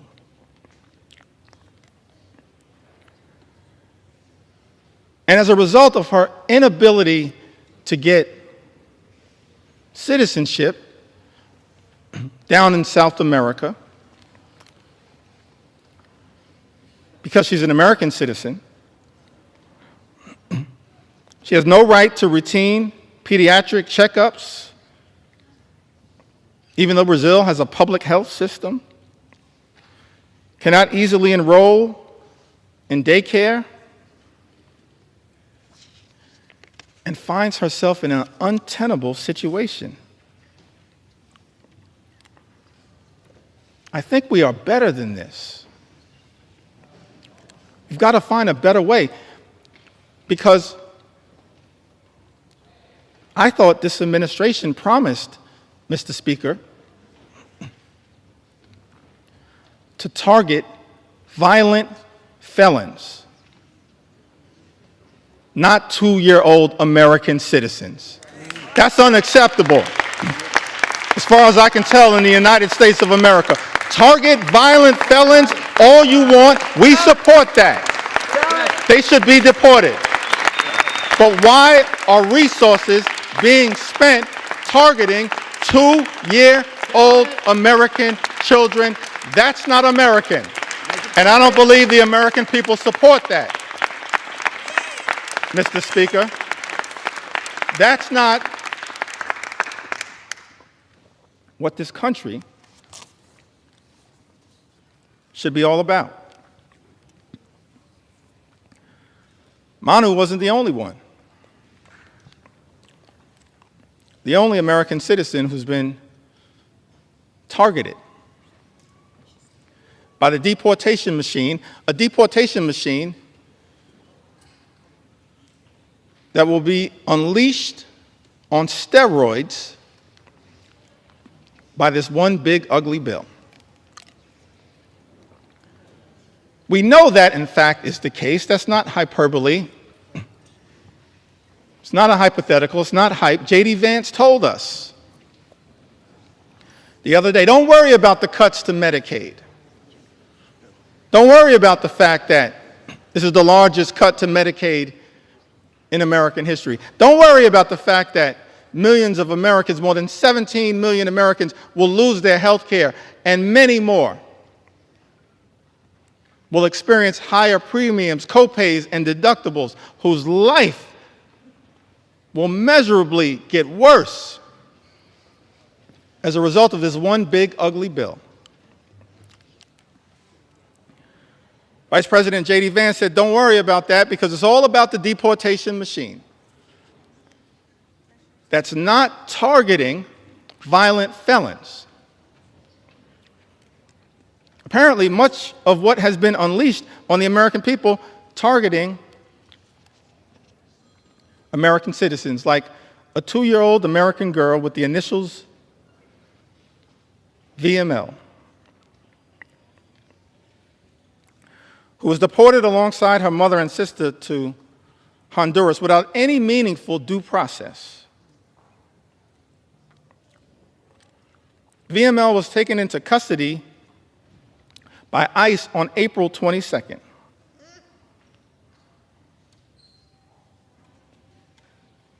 April 22nd happens to be the birthday of my mom. I love you, Miss Lanita Jeffries. If you're watching right now, I love you. My younger brother and I, we thank you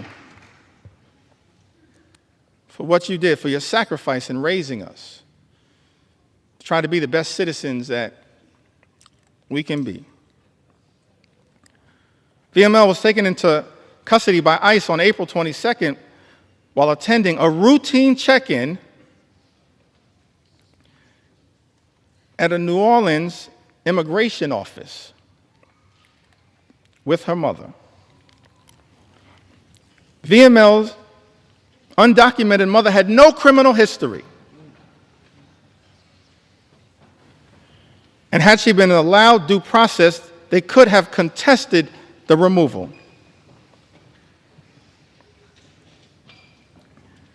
Instead, this 2-year-old American citizen was never given a chance to exercise her rights by the Trump administration. That is not who we are. We are better than this in the United States of America.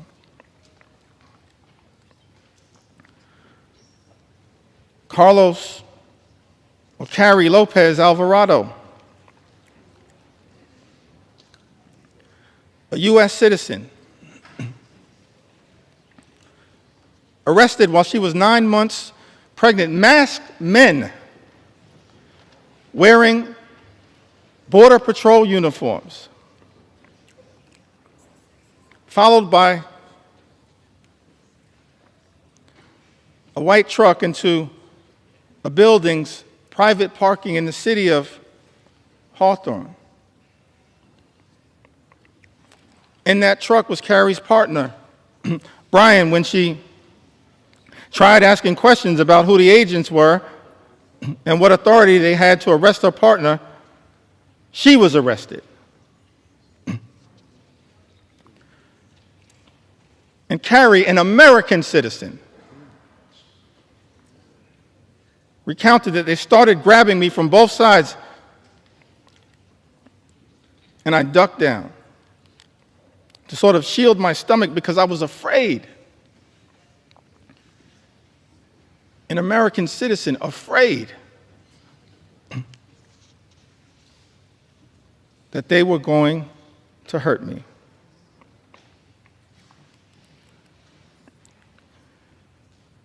She told them her due date. She was 9 months pregnant.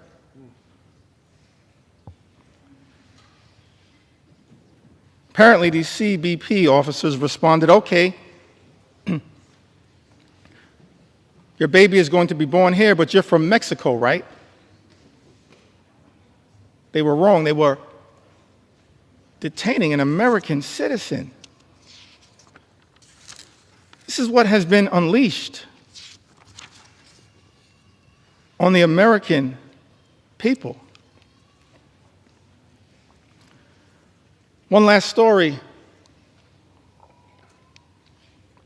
that I feel compelled to share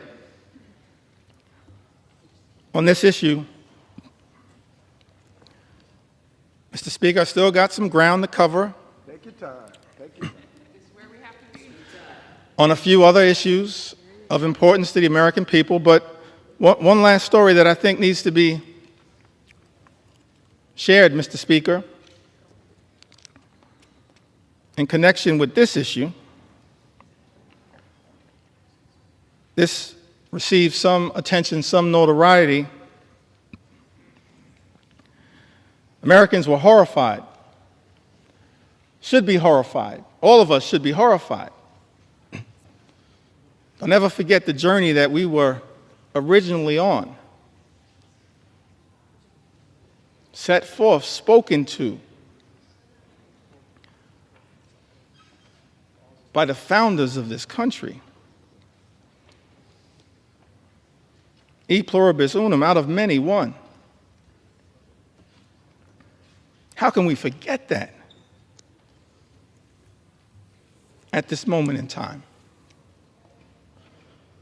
One last story in this area that I feel compelled to share, Mr. Speaker. Story of Narciso Barranco, 48-year-old undocumented landscaper who has been in the United States since the 1990s and has no criminal record.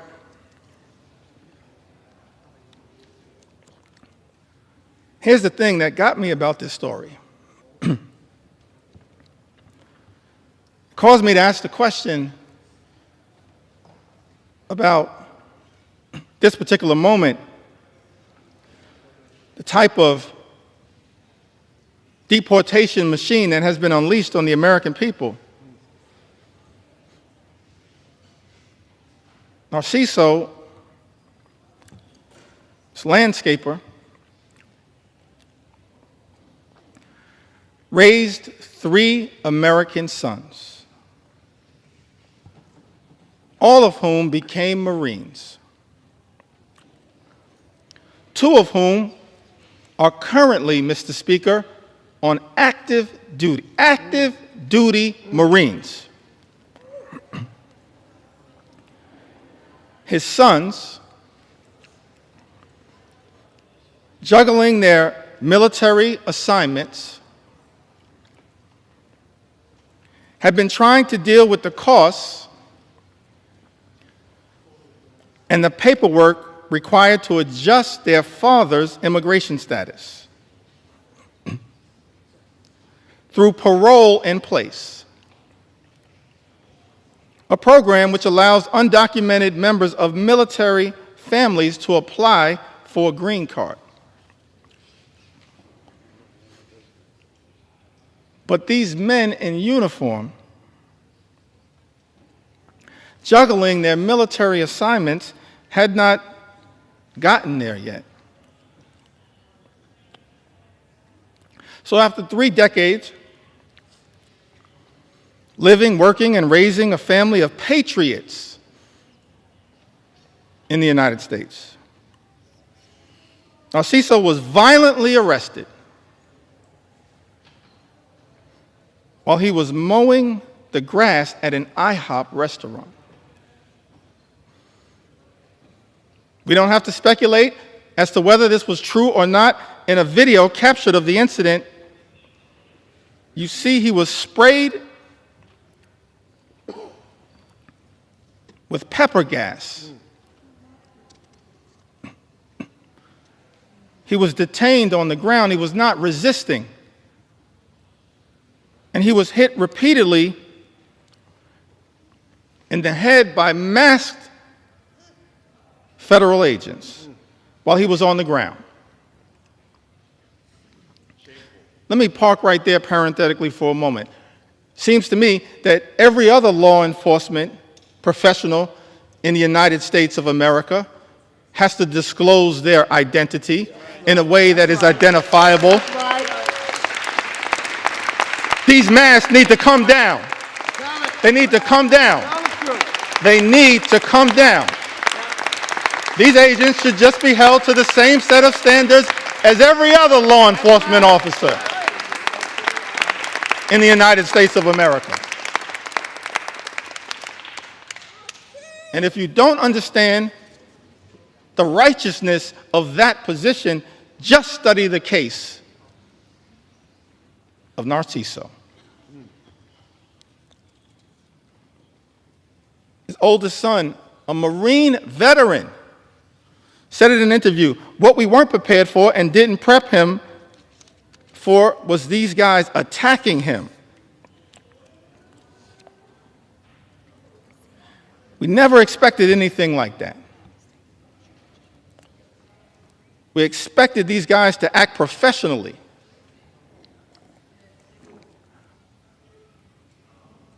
And up to the standards of the United States government. Are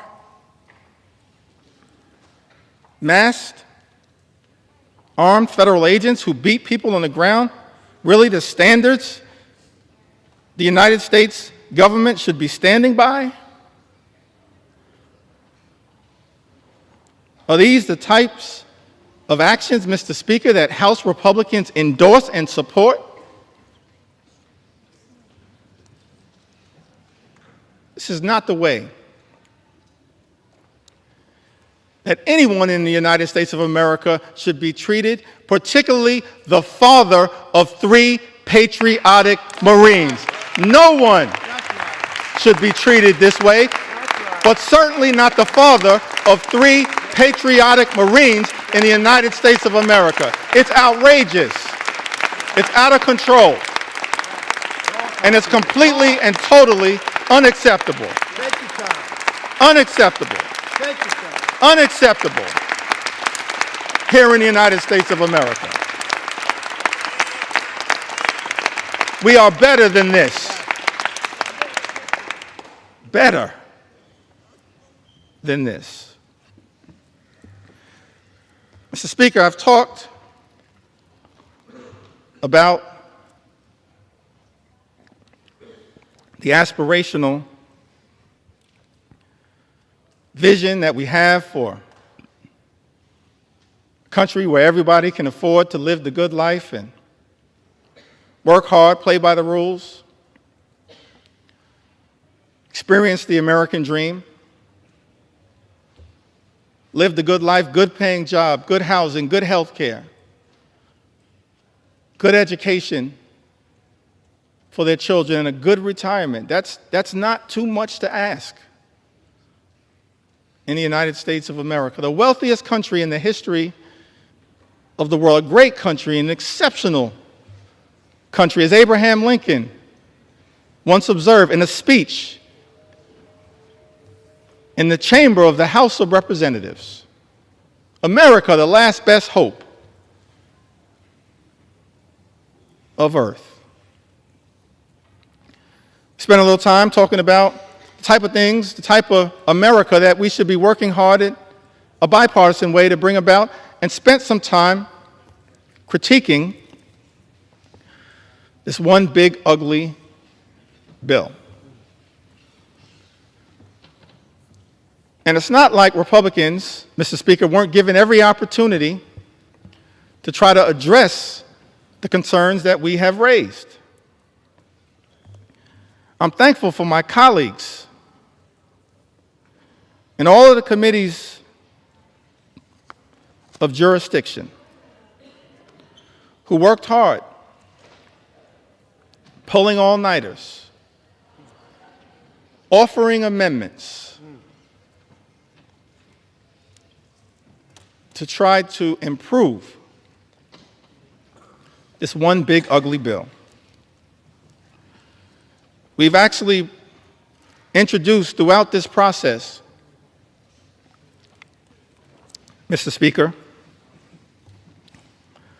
hundreds of amendments. Just yesterday before the Rules Committee, hundreds of amendments. And before that, in late May, when the initial bill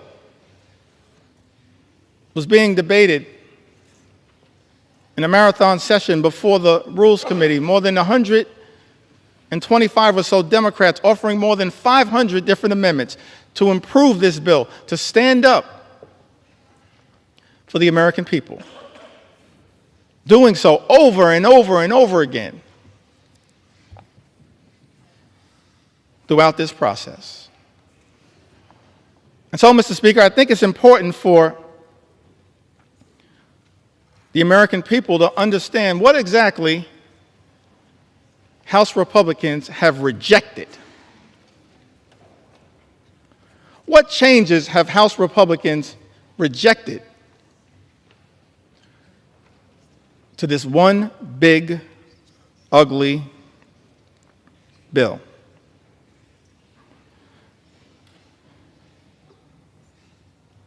We repeatedly tried to offer an amendment, both in rules and on the House floor on behalf of the American people, to strike every single provision that would cause the largest cuts to health care and food assistance in history, which will result in 17 million people or more losing health coverage and jeopardizing nutritional benefits for about 42 million Americans who might otherwise go hungry. Republicans voted down that amendment.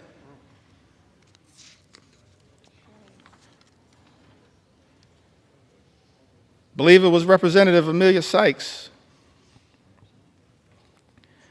had an amendment to strike the Medicaid cuts in the bill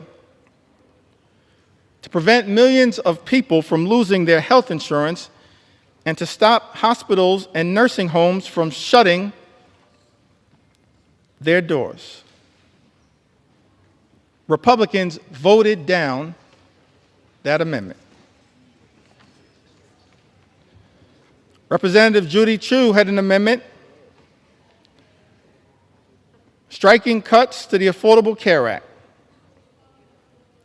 Cuts that are in this one big ugly bill that will cause millions of everyday Americans to lose their health insurance or experience having their costs go up.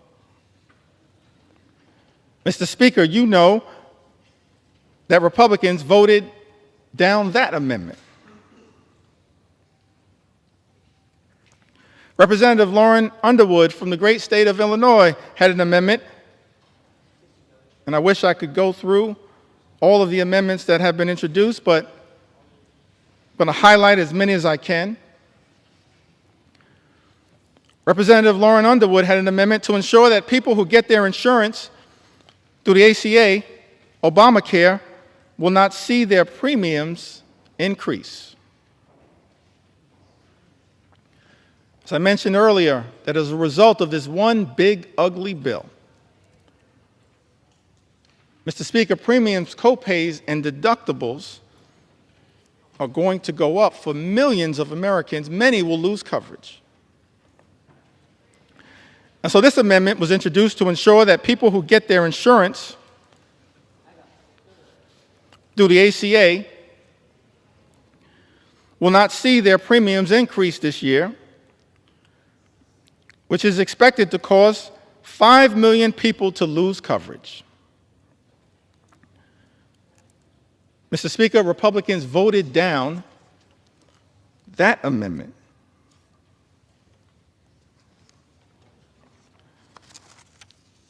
Representative Kelly Morrison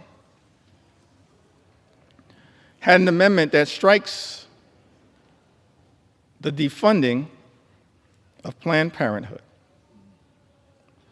which provides access to life-saving cancer screenings and reproductive health care. Now, last year, Republicans, Mr. Speaker, promised that reproductive health care, reproductive freedom, was a state issue.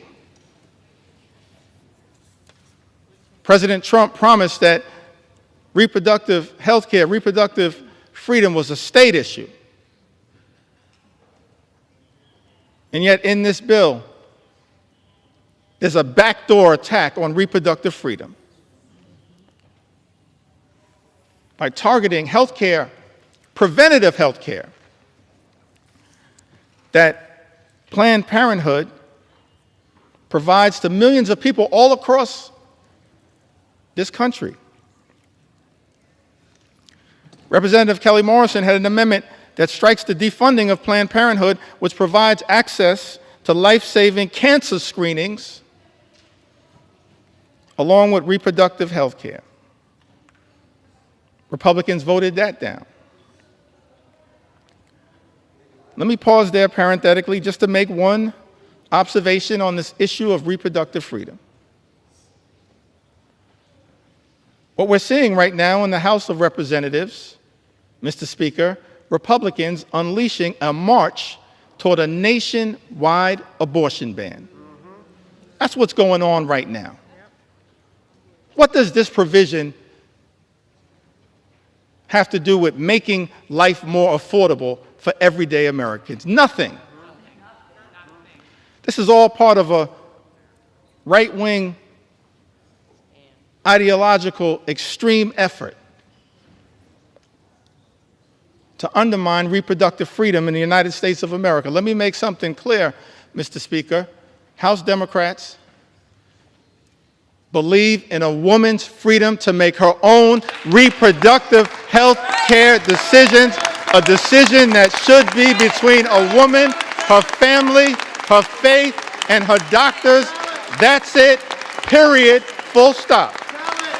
And we will continue to fight for reproductive freedom in the United States of America. And we will not rest, Mr. Speaker, until the Women's Health Protection Act becomes the law of the land here in the United States of America. Big difference between us and them. Big difference.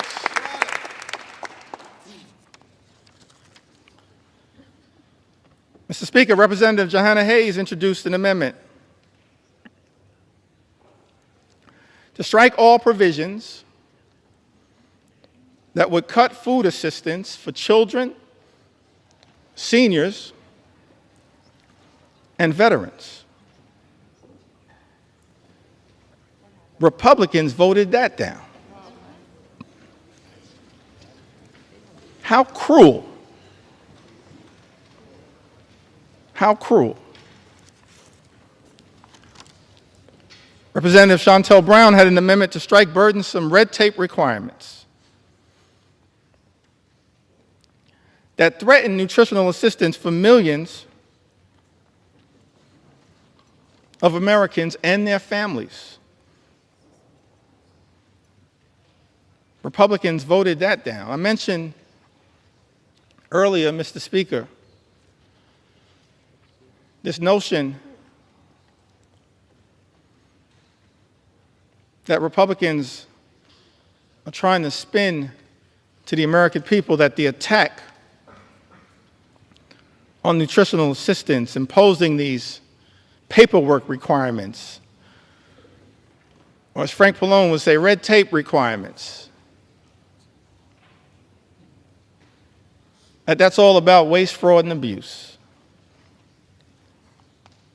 I think common sense suggests to us it has nothing to do with waste, fraud, and abuse.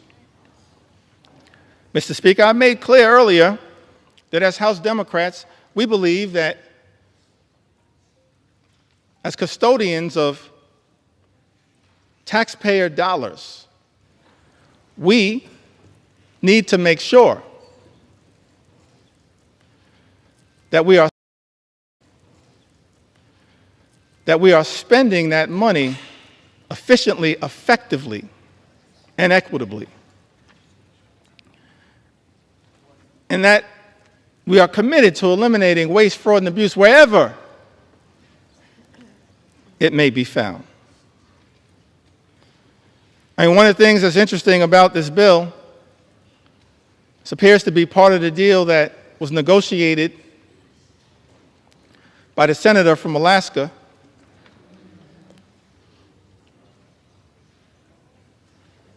is that the states apparently that have the highest error rates with respect to supplemental nutritional assistance are shielded from the initial impact of the nutritional assistance cuts. Let's think about that for a moment. How can it be that Republicans, Mr. Speaker, are claiming that this bill has anything to do with waste, fraud, and abuse, and yet the states with the highest error rate, as Republicans during the Rules Committee acknowledged under questioning from Jim McGovern and Mary Gay Scanlon and Joe Neguse and Teresa Leger Fernandez, acknowledged that the states with the highest error rates actually shielded from the initial impact of the cuts to supplemental nutritional assistance. Angie Craig pointed this out. It exposes, in my view, the lie being told, Mr. Speaker, by some in this town that this effort, this one big, ugly bill, is somehow about combating waste, fraud, and abuse. One of the reasons why we know common sense dictates that this one big, ugly bill has nothing to do with meaningfully going after waste, fraud, and abuse is that, on average, SNAP beneficiaries receive $6 per day to try to help them not go hungry, to try to make sure that veterans and children and seniors don't go hungry. Mr. Speaker, I think it's important for the American people to process. That's what SNAP on average provides, $6 per day. At the same time, Elon Musk, his federal contracts, as we understand it,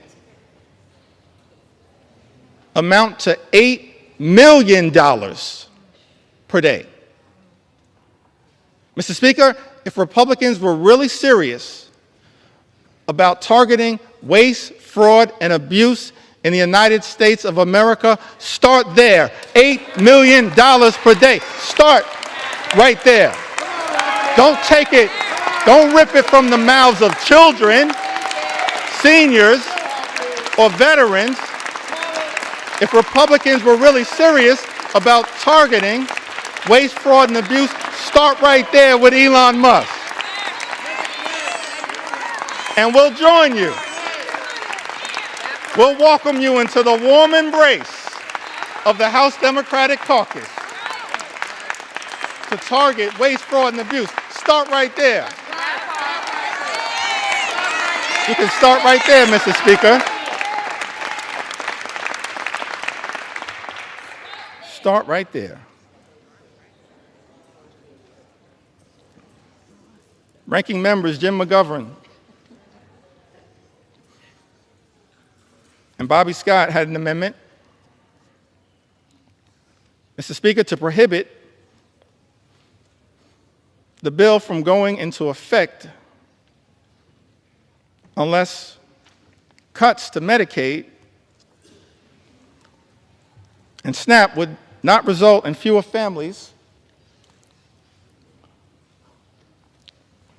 being eligible for free school meals. Mr. Speaker, as you know, Republicans voted down that amendment. We can't find a way to stand up for school meals, for school breakfast, for school lunch. That's just cruel. It is callous. It's a corrupt perversion of this process,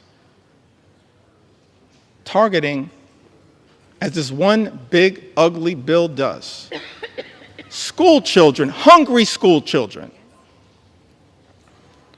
in the United States of America.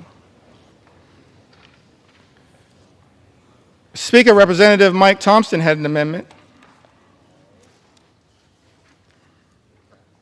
that would have ensured Americans would not see their energy costs go up, and to protect the millions of good-paying jobs that this bill will eliminate, because this one big, ugly bill puts a target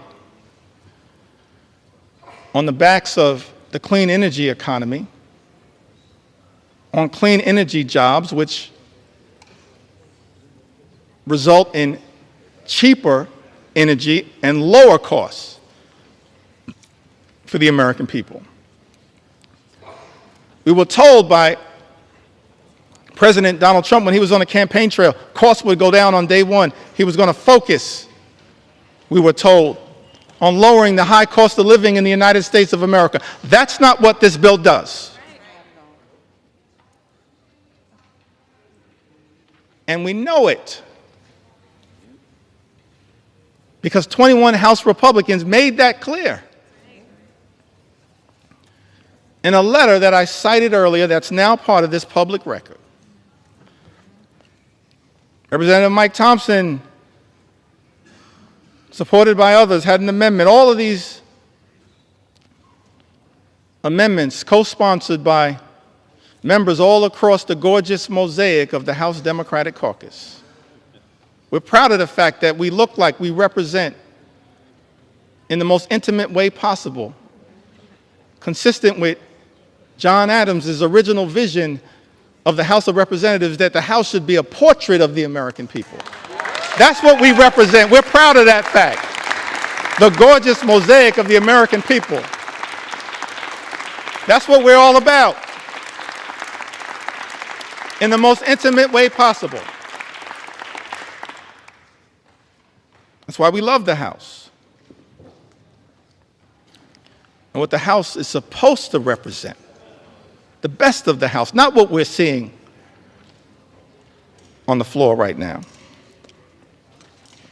Mr. Speaker, Republicans voted down the amendment introduced by Representative Mike Thompson that was designed to ensure that Americans would not see their energy costs go up. It was also designed to protect the good-paying American jobs that were part of both the Bipartisan Infrastructure and Jobs Act, the Infrastructure and Jobs Act, as well as the Inflation Reduction Act. And so this amendment was designed to lift up the principle of actually trying to create good-paying union jobs that actually allow people to provide a comfortable living in the United States of America. Amongst this all-out assault that we are witnessing in the United States is an all-out assault on organized labor. An assault on collective bargaining, an assault on the freedom to negotiate.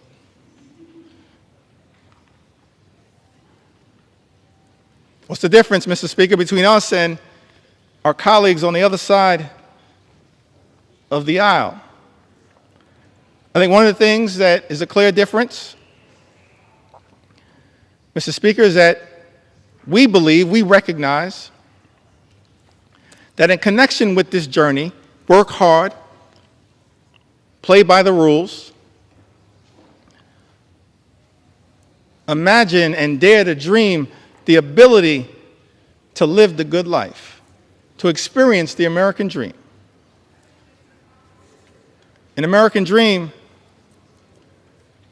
that when you work hard and play by the rules, you should be able to provide a comfortable living for yourself and for your family.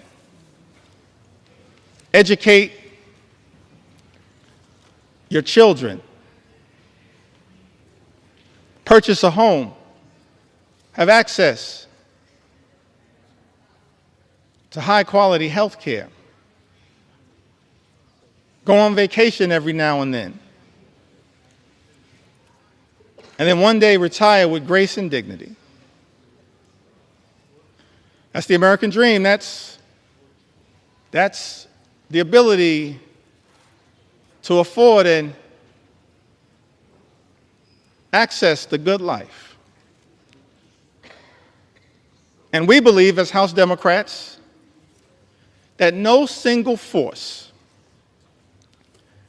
in the United States of America has done more to bring the American dream to life than organized labor, and we will continue to stand up for organized labor today, tomorrow, and always. Not undermine good-paying union jobs. That's what this bill, this one big ugly bill, does in the United States of America. We're going to stand up. Stand up. Stand up for organized labor.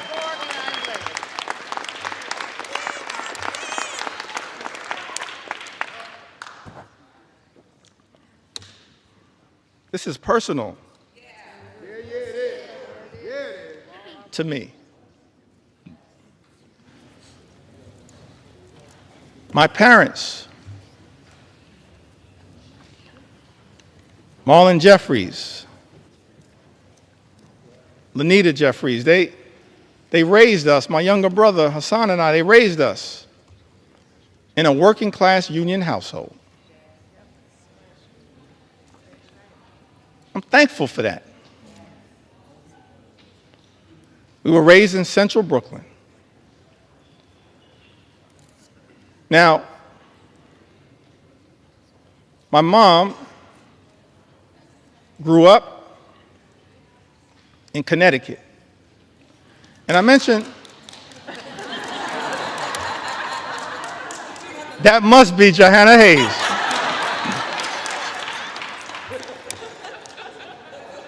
I don't see Rosa DeLauro on my sight line, but we're so thankful for all of the members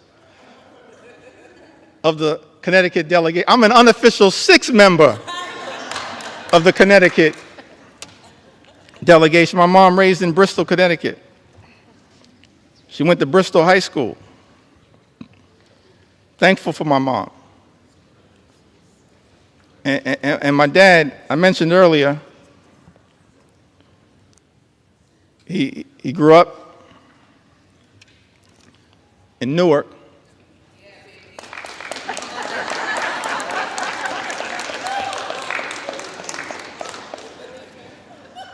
That must be LaMonica McIver. I grew up in Brick City. I mentioned earlier he had the nickname Pudding. I failed to ask him, but I'm going to see if my mom can unlock the key to that nickname for me. My mom grew up in Bristol, Connecticut, and my father grew up in Newark. And I mentioned earlier that he then went off to serve this country in uniform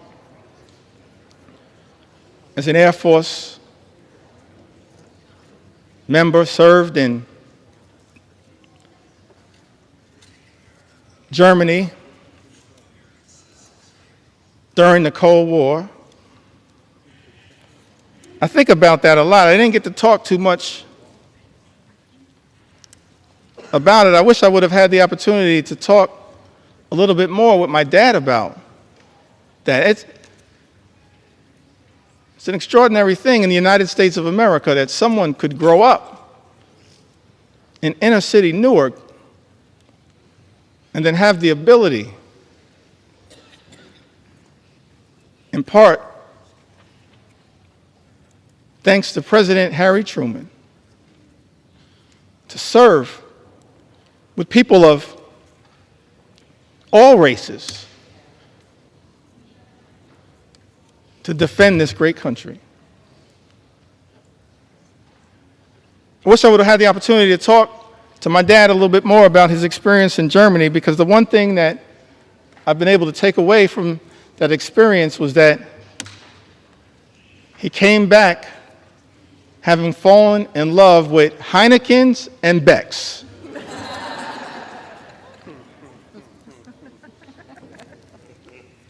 But he came back after serving this country, Mr. Speaker, in uniform, as so many men and women do right now in uniform. And let me make clear, we're so thankful, we're so appreciative of the courage of the men and women in uniform who serve in the United States military, and we will always stand behind you.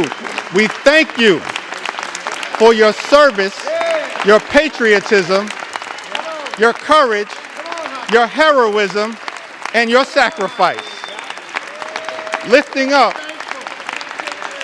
the freedom that is America. You are not suckers, you are heroes. You're not suckers, you're heroes.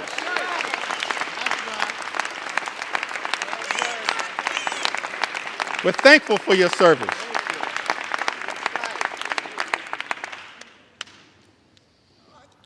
The men and women, no better hype person than Frederica Wilson.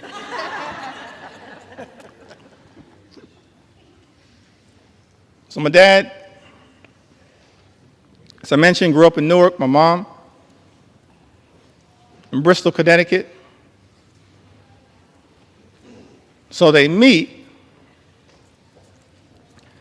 at Central State University. Proud to note,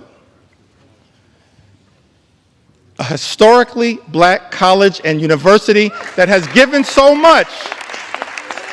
Historically black colleges and universities to the United States of America, and we will always stand behind you.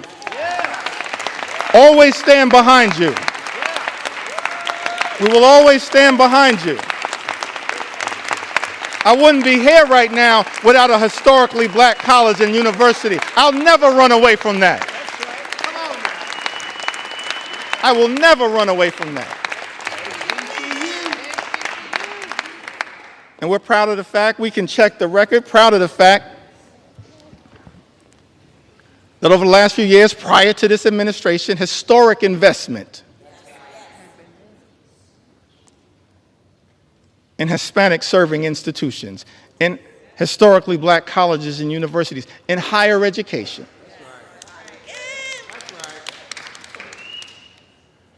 That's part of who I am right now. I don't know if I'll have time to tell the story of my grandmother. Maybe I will.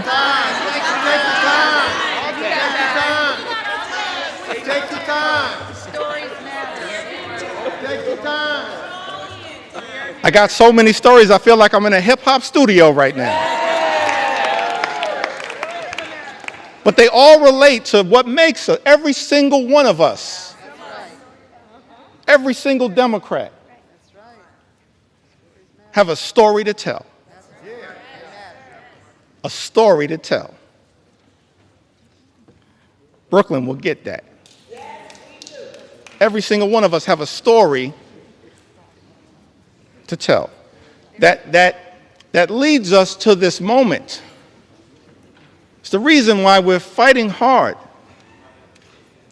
against this incredible and unprecedented assault on the American way of life and an assault on organized labor. So my parents, they meet at Central State University, and Dad would tell us, my younger brother and I, that it was love at first sight. But apparently my mom said, not so fast. But it worked out. I'm thankful for that. They met at Central State University. And so, of course, I mentioned that mom from Connecticut, father from New Jersey. Why was it that we grew up in New York City? Apparently they compromised and moved to Brooklyn. And so I'm raised in Brooklyn, New York. Working class neighborhood. In the middle of the crack cocaine epidemic. Dangerous times in New York City. In a union household, proud that I grew up in the Cornerstone Baptist Church, still a member of the Cornerstone Baptist Church. Grew up in this union household. And Mr. Speaker, I land on that moment, and every single one of us as House Democrats have a similar story to tell about why in our heart, in our soul, in our essence, in our experience, we're so horrified by the attacks on organized labor. Because we understand the importance of what organized labor has meant to the American journey. My mom and dad were both public servants throughout their entire lives. My mom worked for 45 years, DC 37, for the city of New York. My dad He worked for 30 years. He was a member of the Public Employees Foundation. He was a substance abuse social worker dealing with addiction. During the heroin explosion of the 1970s, the crack cocaine epidemic of the 1980s. But they got married in 1967. And they were newlyweds. And many people familiar with the history of the labor movement, particularly in New York City, know that in 1967, the Social Service Employees Union, which they both belonged to at the time, famously went on strike for better pay, better health care, better working conditions, and most importantly, better service to the clients that they served. And I've thought about that fact. They were newlyweds. A few months in, and they had to make a decision. When the Social Service Employees Union went out on strike, whether they would cross the picket line, because it was unclear, perhaps, how they would pay for food and rent and clothing as newlyweds in a new city. Or, Mr. Speaker, were they going to stand in solidarity with their union brothers and sisters? I'm so thankful, Mr. Speaker, when I learned that my parents made that decision to stand on that picket line for as long as it took in solidarity with their union brothers and sisters. That's part of our DNA. That's part of why we fight so hard. We can all trace a similar story. An inheritance from our parents and our grandparents. All of us have that kind of story to tell.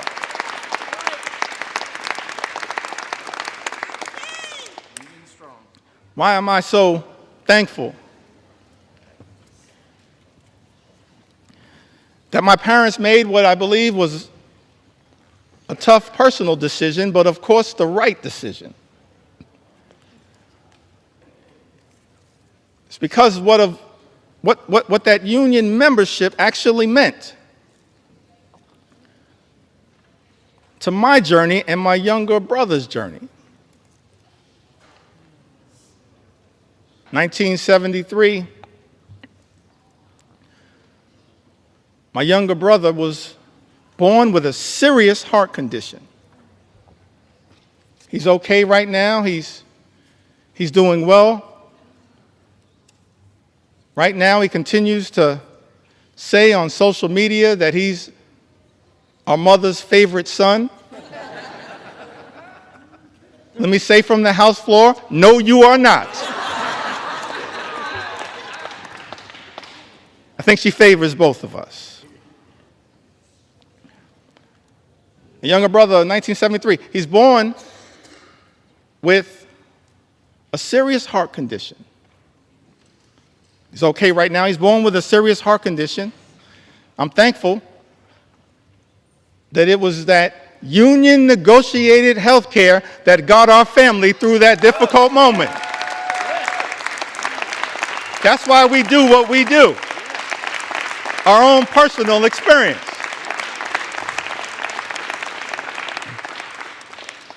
And then in the early 80s, my parents, modest living. Neither of them, even at the tail end of decades-long careers, ever made more than $50,000. Modest living. But in the early 80s in Crown Heights, rough neighborhood, central Brooklyn, They bought their first and only home. They were able to buy that home, the home that my younger brother Hassan and I were raised in, because of that union negotiated salary, and pay off the mortgage down to zero because of that union negotiated salary. This is personal to us, our own journey. And lastly, as it relates to this part of my journey, why we all fight for what we fight for, why we stood behind Mike Thompson's amendment to protect good-paying union jobs. I went to college. I went to Binghamton University.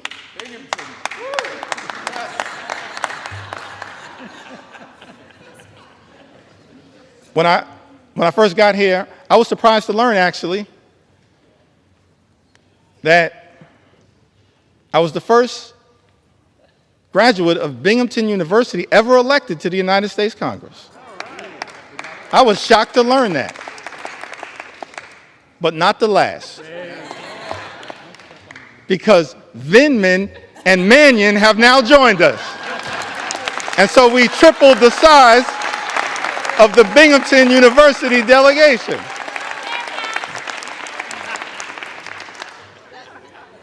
It's part of the reason why we stand up for higher education and public education. That's our own experience. So I graduated from Binghamton University.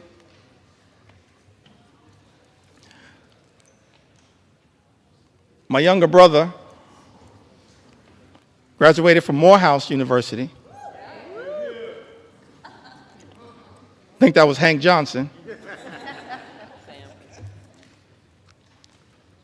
Sanford Bishop.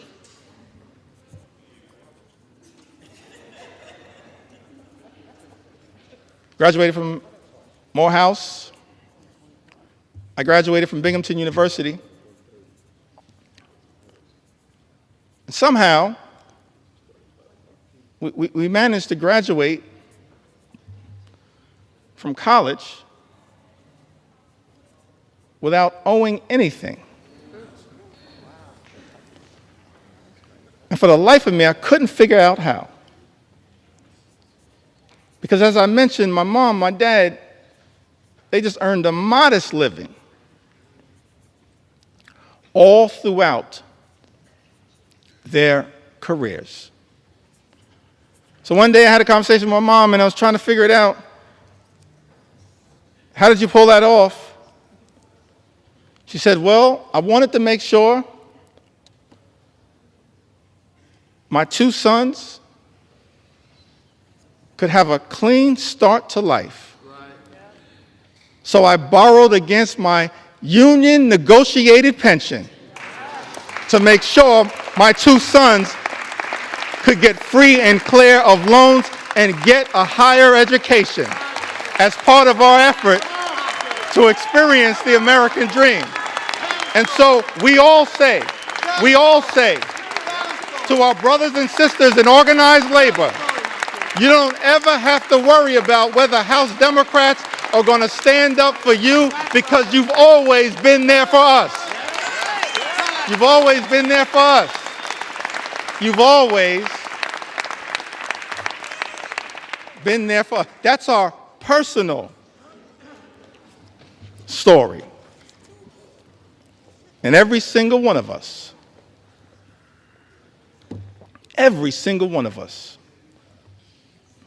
we do this work because we've lived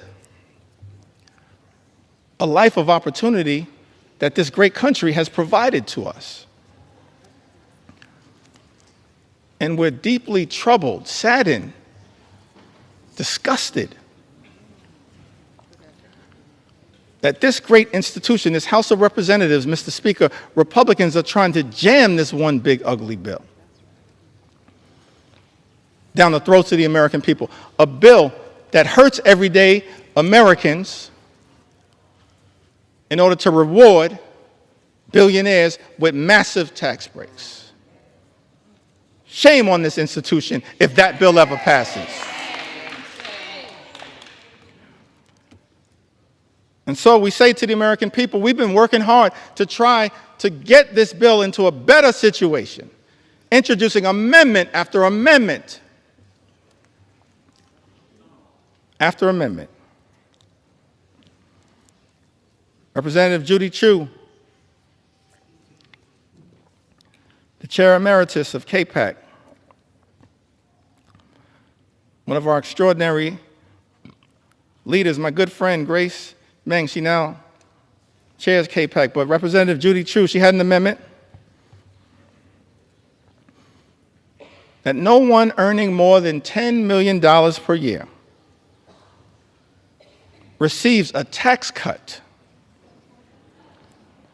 to prevent this reverse Robin Hood and the ballooning of the debt by $4 trillion. Mr. Speaker, you know, Republicans voted down that amendment. We support, as Democrats, providing tax relief to everyday Americans. We're willing to work in a bipartisan way to deal with that issue under the leadership of Richie Neal.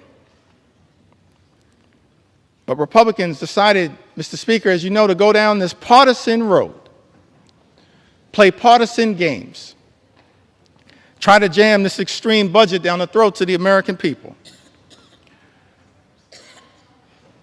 And so amendment after amendment after amendment introduced by House Democrats in good faith, exercising common sense to try to improve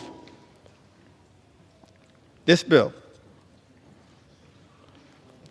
Representative Jimmy Gomez, the chair of the Dad's Caucus here in the United States House of Representatives, he had an amendment to ensure that people who make $1 billion a year don't get a tax break paid for by cutting Americans' health care and food assistance. Mr. Speaker, you know, Republicans voted that down.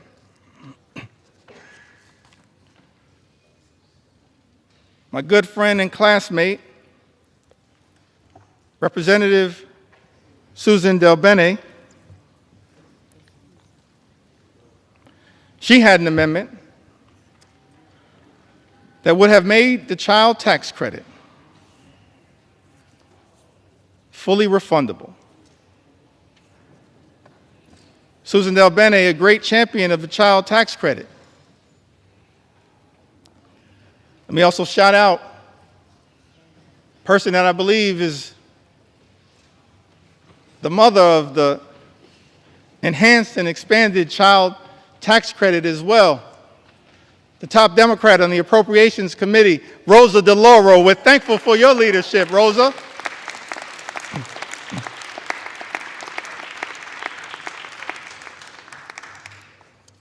Fighting hard on behalf of the American people. Susan DelBene, a great champion of the child tax credit. She had an amendment, Mr. Speaker, to make the child tax credit fully refundable, covering the 17 million children who are being left behind by the big, ugly bill, and increase the child tax credit for families. Because what Republicans are doing, Mr. Speaker, as you know, in this particular bill, not enhancing and expanding the child tax credit, you are undermining the child tax credit. And Representative Susan DelBene, my classmate, along with Catherine Clark and others, the class of 2012, We used to be the new kids on the block, now we're just the OGs.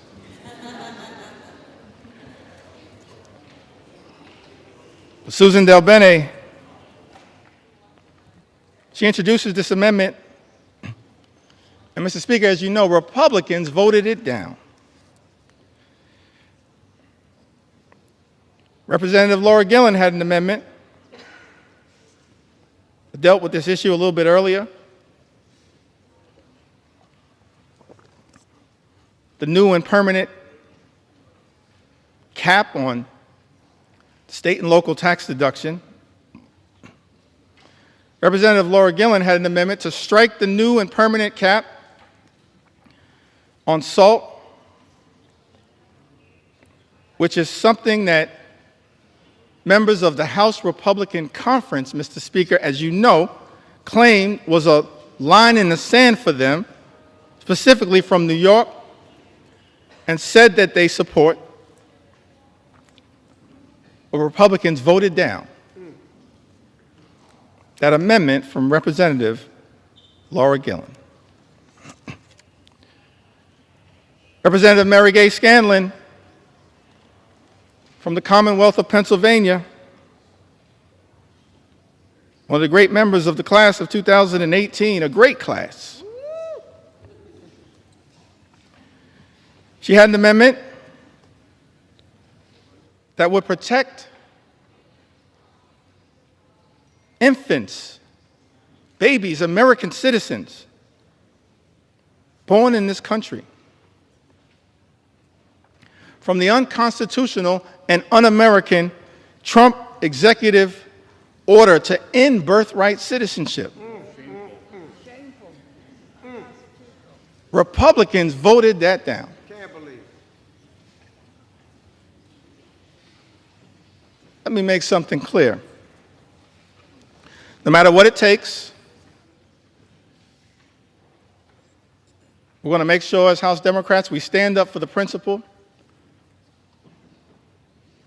that every single child born in the United States of America pursuant to the 14th Amendment is an American citizen. We will never let anyone take that away. Not now, not ever. Not now, not ever. Not now, not ever.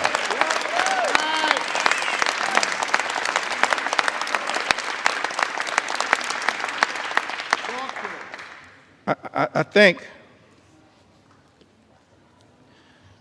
Mary Gay Scanlon, I'm appreciative of my big brother, Congressman Greg Meeks, my big brother in the United States Congress. We're a family as House Democrats committed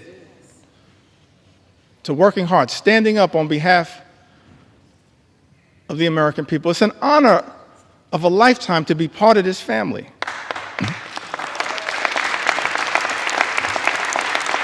To stand on the shoulders of Nancy Pelosi and Steny Hoyer and Jim Clyburn. It's an honor to be part of this family. Fight hard on behalf of the American people. Representative Mary Gay Scanlon, I've got to repeat this, had an amendment, Mr. Speaker, to protect infants, children, babies against the unconstitutional and un-American Trump executive order to end birthright citizenship. Republicans voted that down.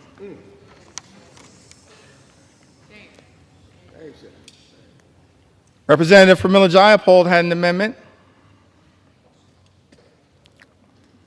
to prevent ICE from deporting U.S. citizens. United States citizens, Mr. Speaker, that are being deported by the Trump administration. I documented some of that earlier today. We're happy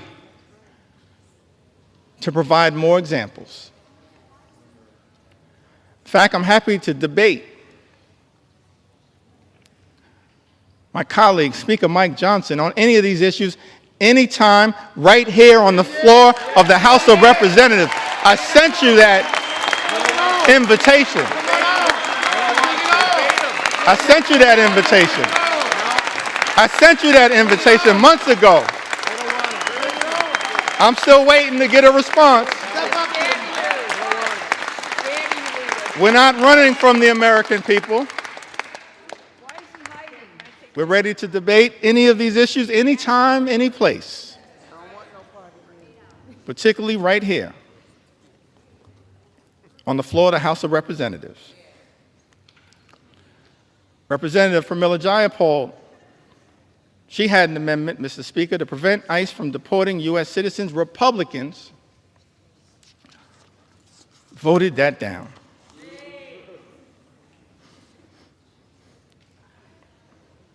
Ranking Member Jim McGovern.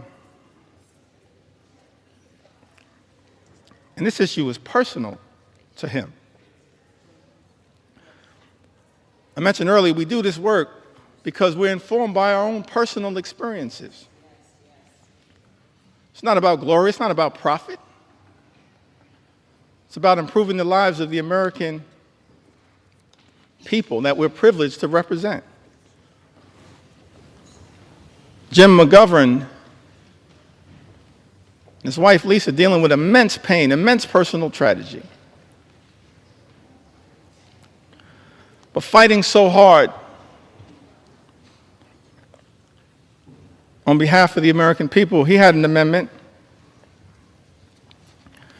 to restore the critical NIH research funding withheld by Donald Trump and Elon Musk to cure diseases like Alzheimer's and cancer,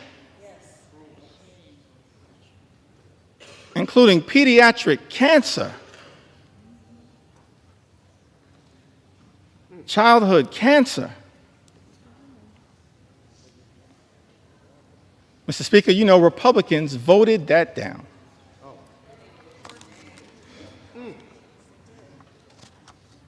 Hundreds of amendments introduced by Democrats to try to deal with the cruelty and the callousness of Donald Trump's one big ugly bill. Many amendments were offered by Democrats, and Republicans chose not to make these amendments in order. In other words, just ignored them, dismissed their importance. Representative Debbie Wasserman Schultz and Gottheimer offered an amendment that adds a new requirement that the Secretary of HHS certify in writing that the reduction and rescissions made by this act will not affect cancer survivors currently on Medicaid or Medicare.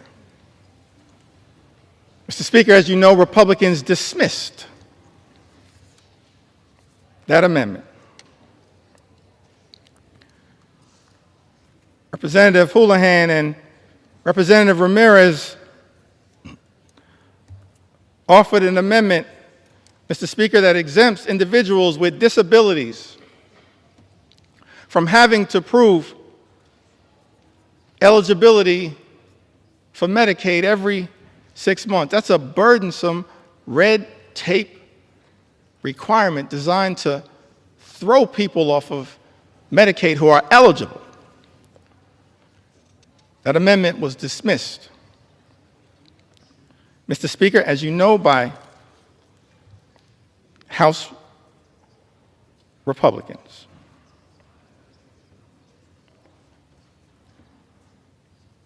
Representative Sarah McBride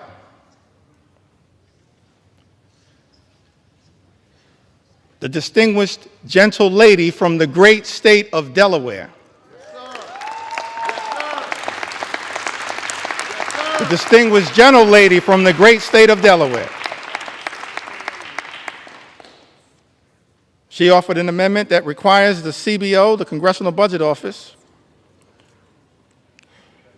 to certify provisions in this bill to make sure that those provisions will not reduce access to care or increase the cost of care for seniors who are duly eligible for Medicare and Medicaid. Mr. Speaker, as you know, Republicans dismissed that amendment.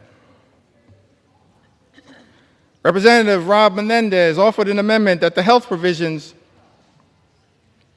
will not take effect if it would lead to an increase in mortality rates due to reduced access to hospital services.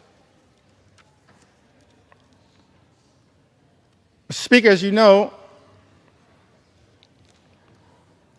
House Republicans dismissed that amendment.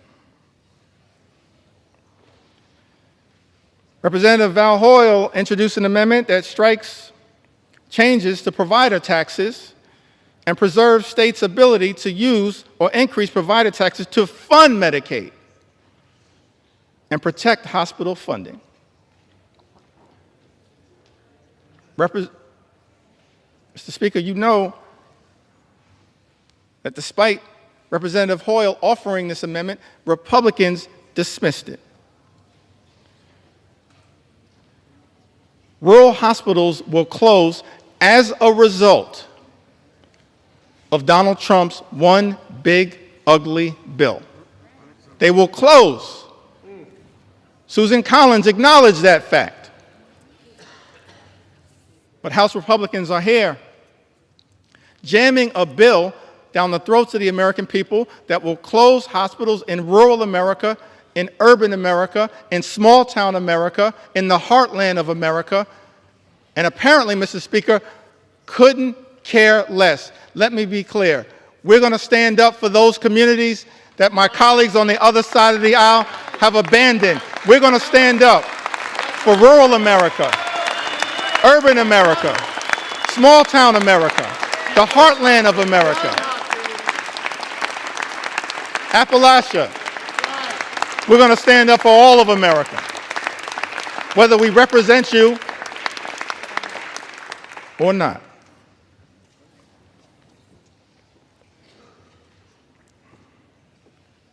Representative Nanette Barragan,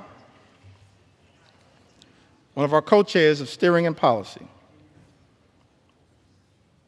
along with Robin Kelly and DWS, she offered an amendment increasing the Hospital Stabilization Fund that they had to include in this one big ugly bill. This amendment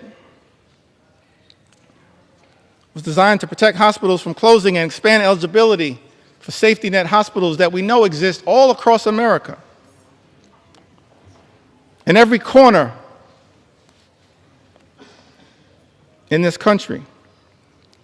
Safety net hospitals that serve a large number of low-income patients, including those with Medicaid.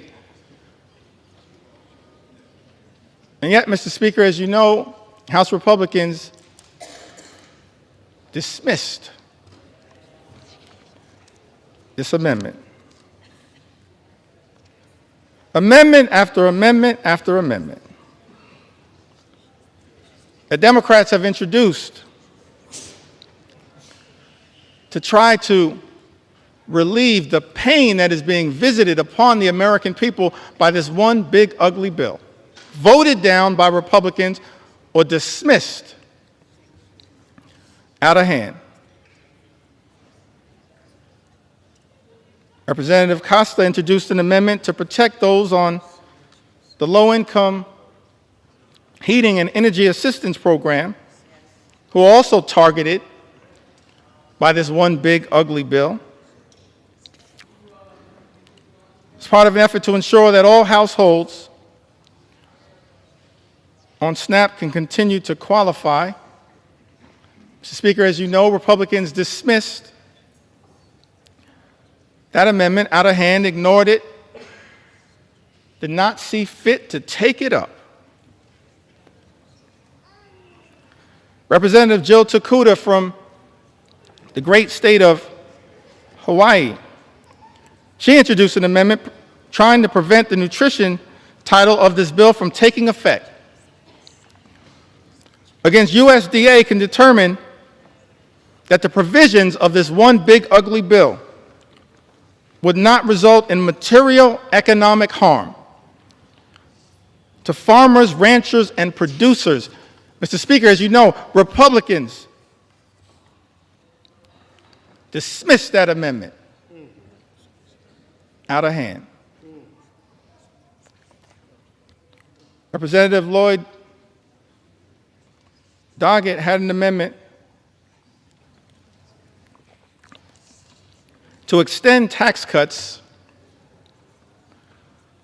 for the 98% of the American people who make $400,000 or less per year. Had that amendment been taken up and passed, it would have cut the cost of this one big, ugly bill by approximately 50%.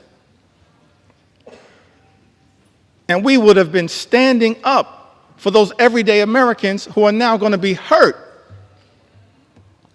by other provisions in this GOP tax scam, this disgusting abomination. Mr. Speaker, as you know, that amendment dismissed out of hand by the House Republican majority. Representative Seth Magaziner from the great state of Rhode Island. He's only in his second term. Somehow he's the dean of the delegation.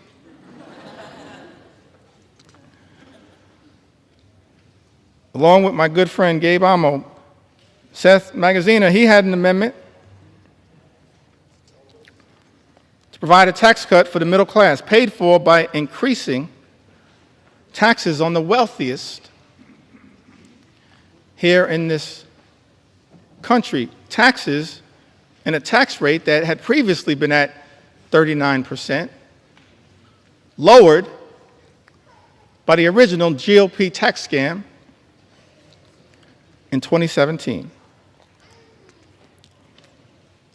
He had this amendment to provide a tax cut for middle-class Americans. Instead, Republicans are spending $1 trillion on massive tax breaks for the wealthiest amongst us. And that amendment was dismissed out of hand. Representative Stephen Horsford, who also came in the class of 2012, he had an amendment to make no tax on tips, which we support. But we support no tax on tips becoming a permanent part of the law, and that's not what this one big, ugly bill does. Tax breaks for billionaires, permanent. Tax breaks for everybody else expire. That's not the way to stand up for everyday Americans. That's extraordinary. Representative Stephen Horsford's amendments to make no tax on tips permanent and to close loopholes that are in this one big ugly bill. Dismissed out of hand. Amendments introduced by Ranking Member Huffman, Andrea Salinas, Dave Min, Emily Randall, and others, protecting public lands, dismissed out of hand. Amendments on energy introduced by members like Luz Rivas dismissed out of hand. And I think I'll end this portion of my presentation. Mr. Speaker,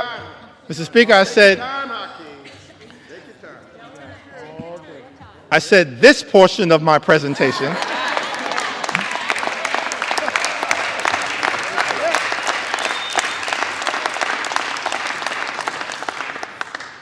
Still got a little more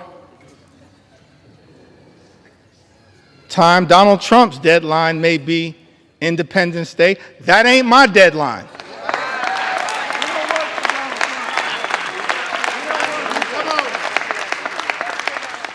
You know why? Mr. Speaker, we don't work for Donald Trump. We work for the American people. That's why we're right here now on the floor of the House of Representatives, standing up for the American people, for everyday Americans, for hardworking American taxpayers, fighting hard to make sure that we can live in a country where every American can afford to live the good life. And as I mentioned earlier, Mr. Speaker, part of being able to afford to live the good life, part of those 5 things that I talked about, which shouldn't be hard to agree upon. Work hard, play by the rules, and then being able to be part of a country. Imagine a country where when you work hard and play by the rules, you can afford to obtain the American dream, to experience the good life, good paying job, good housing, good health care, a good education for your children, and then a good retirement. So we had a series of amendments, Mr. Speaker, introduced on the subject of education. Let me say something about the Department of Education. And every agency, every department can, of course, be improved in terms of its efficiency, but the Department of Education does important work, particularly as it relates to the most vulnerable children amongst us. And as part of this unprecedented assault on the American way of life, President Donald Trump issued this executive order, effectively trying to abolish the Department of Education. I know there are people all across the country as I travel throughout America concerned about this. Let me make something clear. The Department of Education was established by an act of the United States Congress. It cannot be abolished by anyone pretending to be a wannabe king. Not anyone. It's us, the United States Congress. So we introduced, Mr. Speaker, a series of amendments related to this commitment, this recognition of the importance of education as part of accessing the American dream. Ranking Member Bobby Scott is also battling some issues. Life hits us all, but made sure to make his way here to the House of Representatives. It's part of his commitment to stand up for the education of our children and others.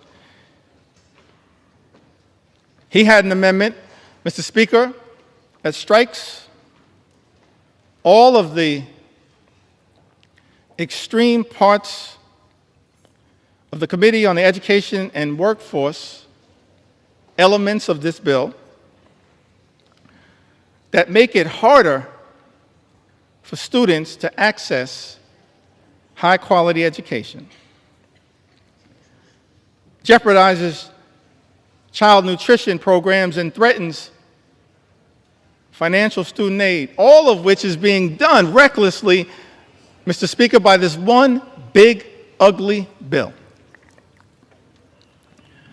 And as you know, Republicans chose to ignore this amendment, dismiss it out of hand. Representative Sarah Elfrith introduced an amendment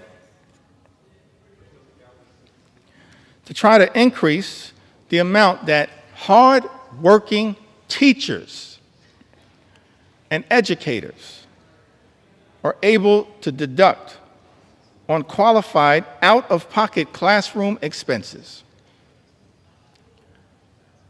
And that amendment was dismissed out of hand.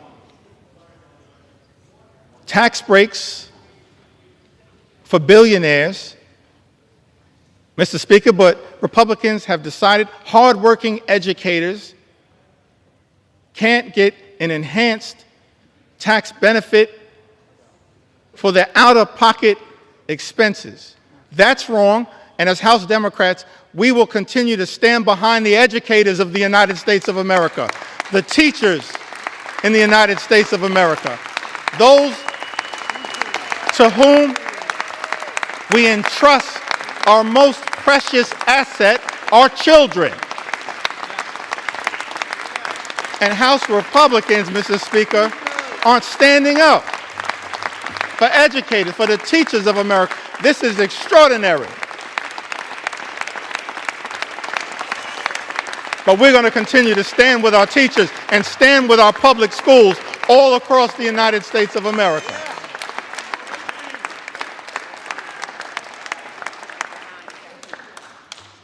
That's what House Democrats are going to continue to do. Representative Val Hoyle had an amendment to increase Pell Grant funding, Pell Grant awards, that are severely undermined in Donald Trump's one big, ugly bill. Mr. Speaker, it's extraordinary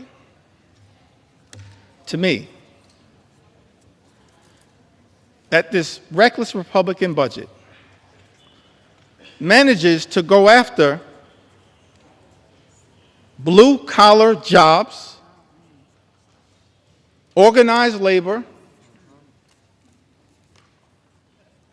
hardworking American taxpayers who don't shower before going to work but shower after work, that Donald Trump's one big ugly bill goes after blue-collar, good-paying, prevailing wage jobs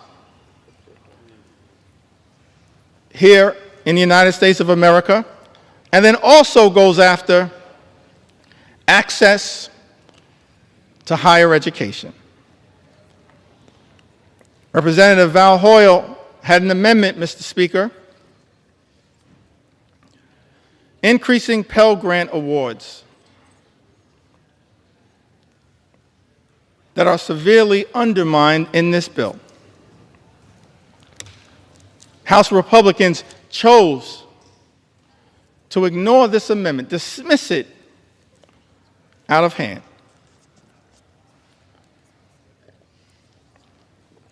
This is another one of those areas where our commitment to experiencing the American dream, whatever path you choose, whether that's through career and technical education, as has been the case by many members in their experience or their family experience. Don Norcross, one of our leaders in this regard, Debbie Dingell, others, Mark Pocan, part of the Labor Caucus, leaders in this regard. Mark Pocan, part of the trades movement. Don Norcross, part of the trades movement. Debbie Dingell, so close to the UAW and the trades. It's one of those areas where we also are informed by our personal experiences, why we find what is taking place, Mr. Speaker, in this one big, ugly bill so disgusting, these attacks by Republicans on the ability of all Americans to achieve the American dream, to be part of imagining an America where everyone who works hard and plays by the rules can live the good life. Higher education is not the entire solution, but it certainly is part of it. This was taught to me by my grandma Nana. She never had a formal 4-year education, but perhaps she was the wisest woman I've ever known. And she was determined to make sure that her 2 grandsons had the ability, as best she could,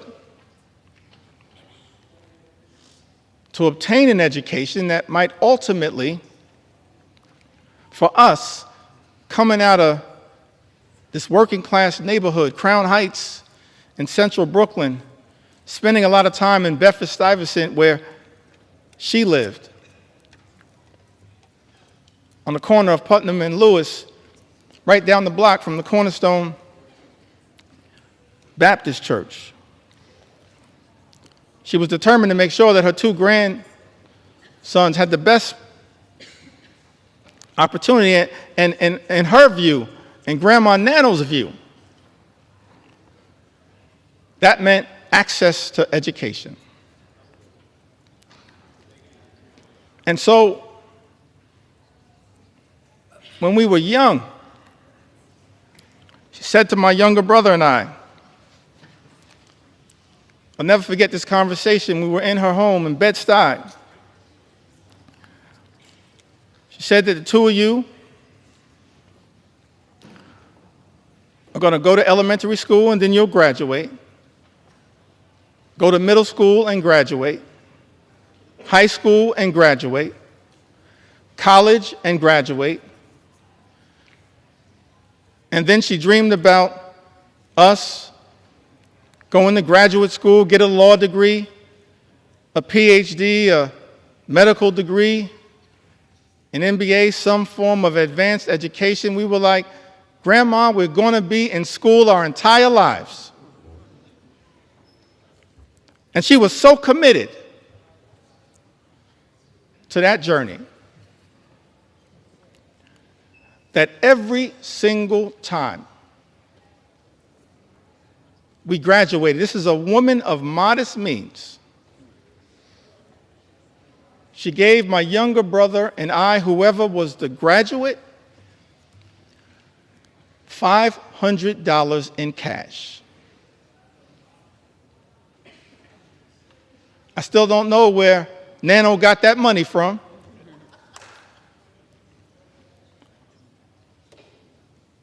I know it came by her honestly. She saved for it. But it was designed to help incentivize her grandchildren to keep going through all of the obstacles. And Mr. Speaker, I made the mistake one day of telling that story, this $500 incentive, in front of my 2 sons. And they said, Dad, you've been shortchanging us our entire lives. Access to education is a part of the journey for many of us shocking to me that this one aspect, not the only aspect, this one aspect, that Thomas Jefferson, the author of the Declaration of Independence, once articulated, the father of the University of Virginia, Ben Franklin, the father of the University of Pennsylvania, others saw an important role for enlightened education as just one path that we as House Democrats are trying to protect, while also making sure that every single hardworking American can get the type of career and technical education if they choose that path to experience the American dream. Mr. Speaker, as I perhaps approach the end of this particular Take your time. journey, Take your time.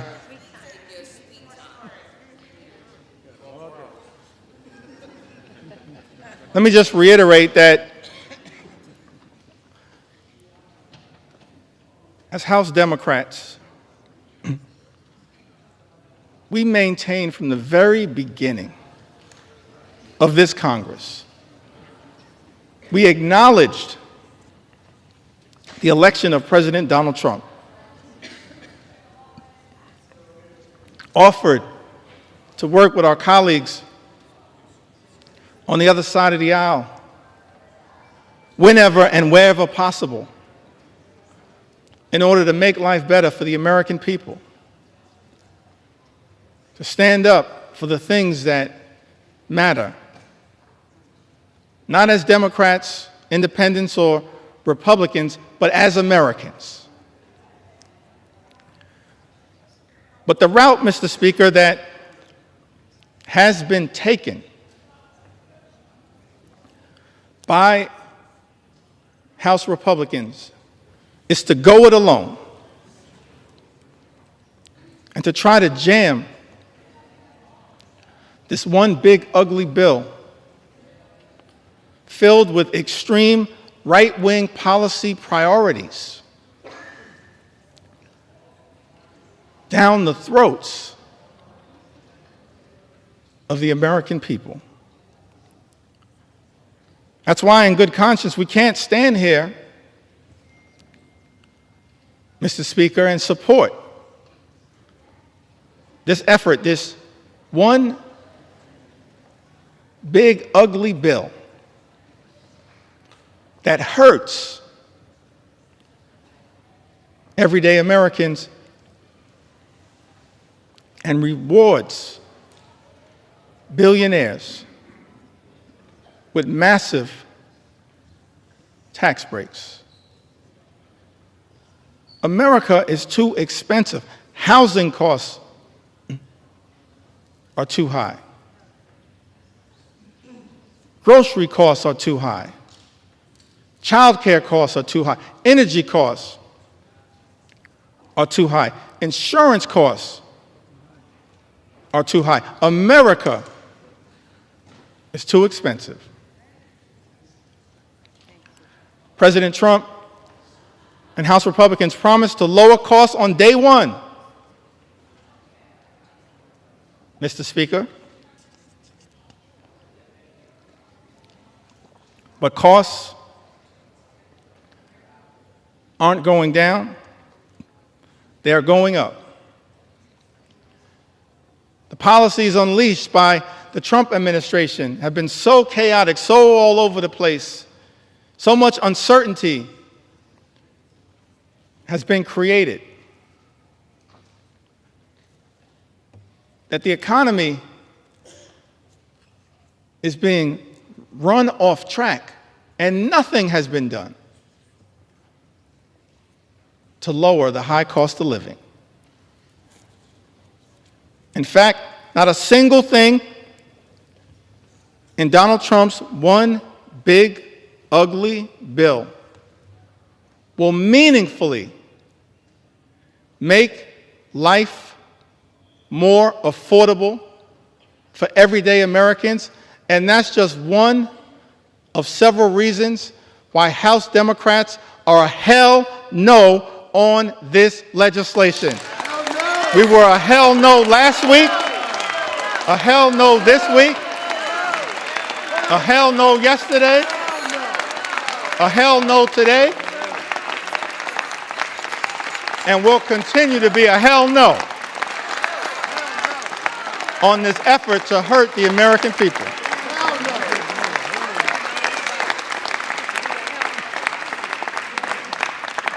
And I note for the record, Mom, hell is in the Bible.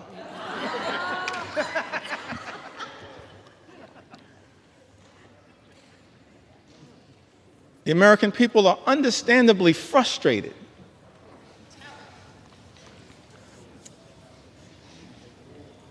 by the high cost of living. Yes, they're frustrated by the unprecedented assault on the American way of life, on our democracy, on the rule of law, on due process, on health care, on Social Security, on nutritional assistance, but it's my sincere hope that we can find a path forward to actually address for the American people some of the underlying sources of their frustration. The fact that people, far too many people, you've heard the stories, Mr. Speaker. And that's just a fraction of the stories that have been shared with us, members of the United States House of Representatives. Just a fraction of the stories that I've been able, on behalf of House Democrats, to enter into the record. They're frustrated by a lot of the things that have gone on in this country since January 20th. I'm frustrated by a lot of what has gone on, disgusted by a lot of what has gone on, Mr. Speaker, in this country since January 20th. We are better than this. But it's also important, one of the things that I hope, Mr. Speaker, we'll be able to address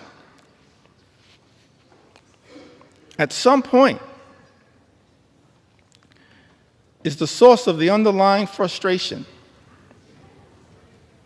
It's a frustration in the comments, in the eloquent words of all of those presidential leaders that I mentioned earlier today, this frustration, this economic frustration. FDR talked about it. Truman talked about it. Kennedy talked about it. Johnson talked about it. Carter talked about it. Clinton talked about it. President Obama talked about it. President Biden talked about it. It's a consistent strand. And while progress has been made in the United States of America, we've come a long way on behalf of working class Americans. There is still a way to go to ensure that in this great country, hardworking American taxpayers don't simply work hard and play by the rules just to survive, barely paycheck to paycheck, but are able to actually thrive. That's the America that we should all commit to work hard towards bringing about. Good paying job, good housing, good health care, good education for your children, and a good retirement. A fair shot at achieving the American Leaf. A good retirement. Let me reiterate it for the record. That means,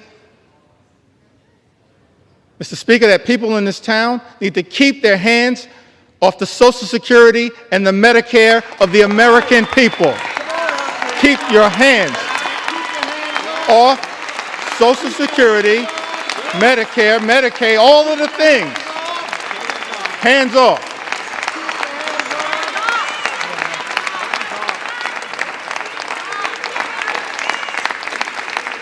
And one of the many reasons why we strongly oppose Donald Trump's one big ugly bill is because it will result in the largest cut to Medicare. Sets in motion the largest cut to Medicare.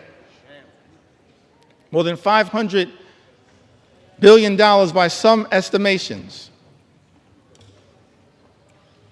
in American history. The American people understandably frustrated, not for years, but for decades, that far too many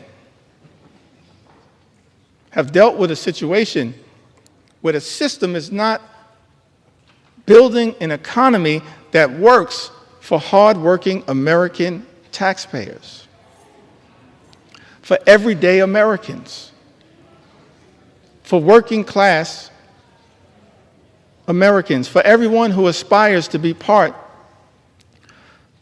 of the middle class. It's our sincere hope that we can get to a place one day, perhaps in a bipartisan way, not connected to this extreme and reckless, dangerous, partisan bill, this one big, ugly bill that will hurt everyday Americans in order to reward billionaires, that we actually can get to the work of lifting up everyday Americans, because the deck has been stacked against you for far too long. And that's not the America that the American people deserve. And part of the challenge, part of the problem, part of the issue as to why we find ourselves, everyday Americans, in this situation, it's because of the dominance of special interests in this town.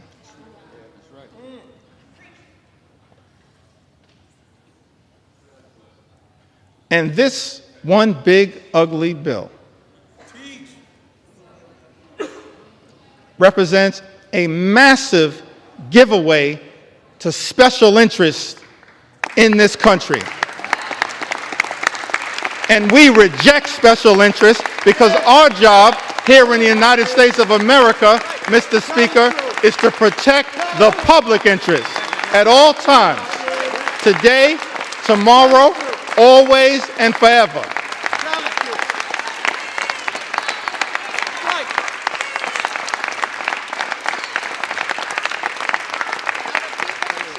Extraordinary to me, Mr. Speaker, that you got folks in this town talking about draining the swamp. Guess what? You are the swamp. You are the swamp.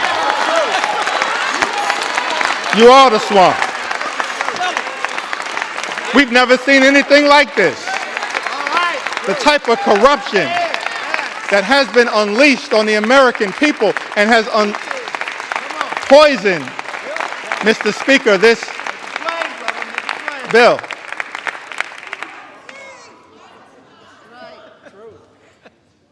See, you're consulting the parliamentarian, I think. I said people in this town.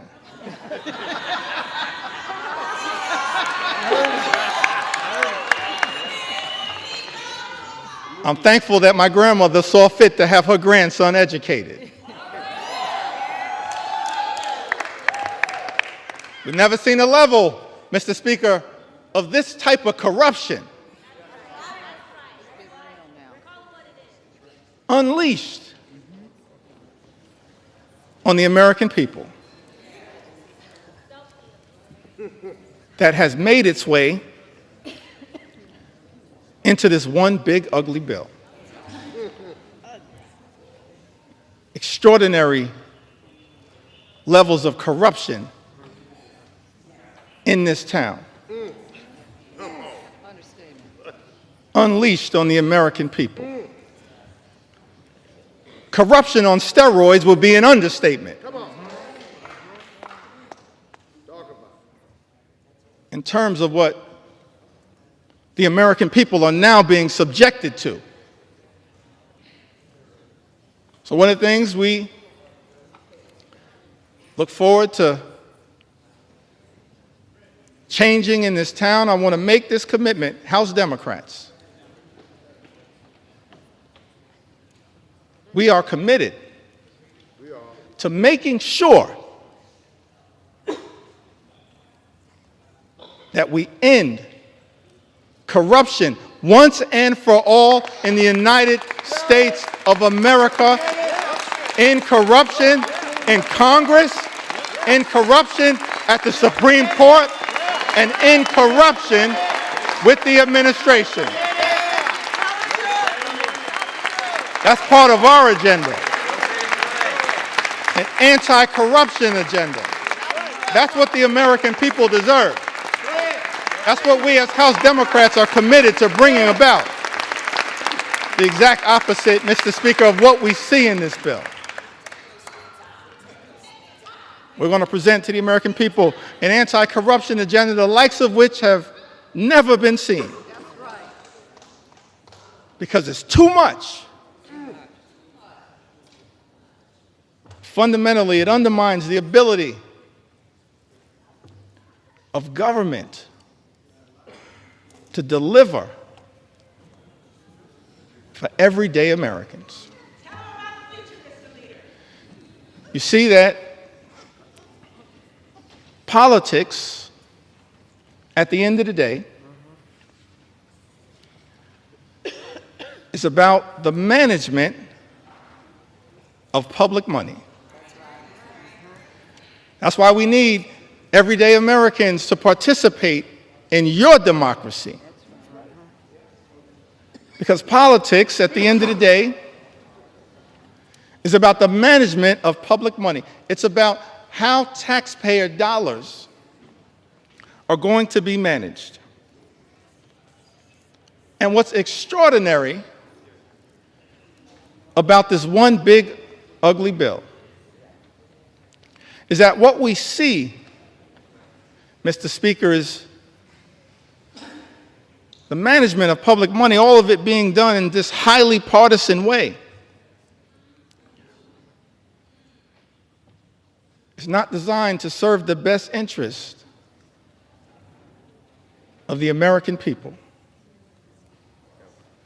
It's being managed, Mr. Speaker, in this GOP tax scam, this disgusting abomination, this one big, ugly bill.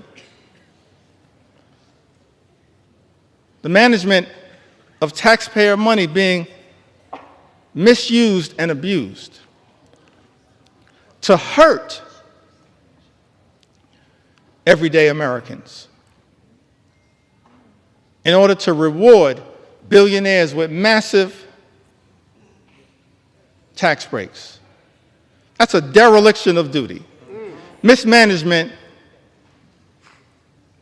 of public money. It's an abuse of the privilege that all of us as members of the United States Congress have.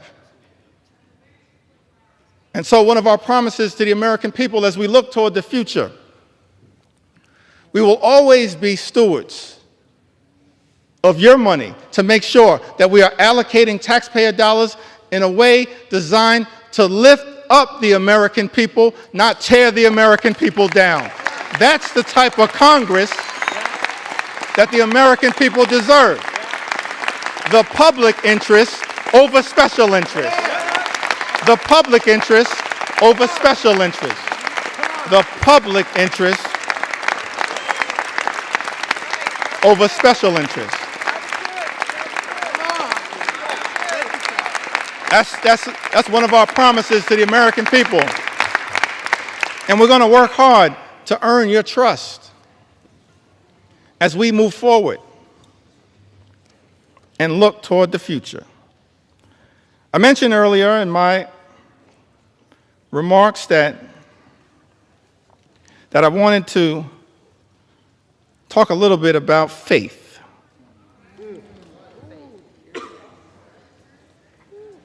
I grew up in the Cornerstone Baptist Church.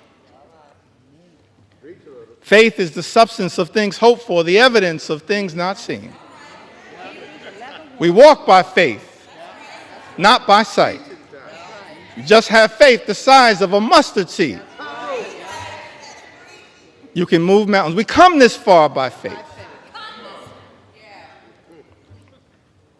Can't leave this floor, Mr. Speaker, without talking a little bit about faith. Talk about faith. Talk about faith. And I use faith in the broadest sense of the word. Proud of what we are in this country: Jewish faith, Muslim faith, Hindu faith, Buddhist faith, Christian faith. All faiths. That's the interesting thing. This rush to jam this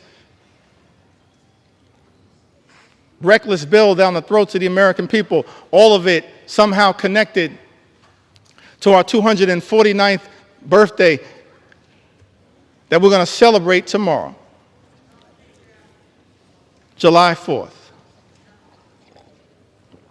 A journey launched by the Declaration of Independence. And ultimately, this principle embedded in the First Amendment around the importance of faith, but also at the same time the importance of separating church and state. It's all in the First Amendment as interpreted by the Supreme Court. Don't have time, I think, to really deeply go into it, but you've got... Take your time. Take your time. Explain it to me. Take your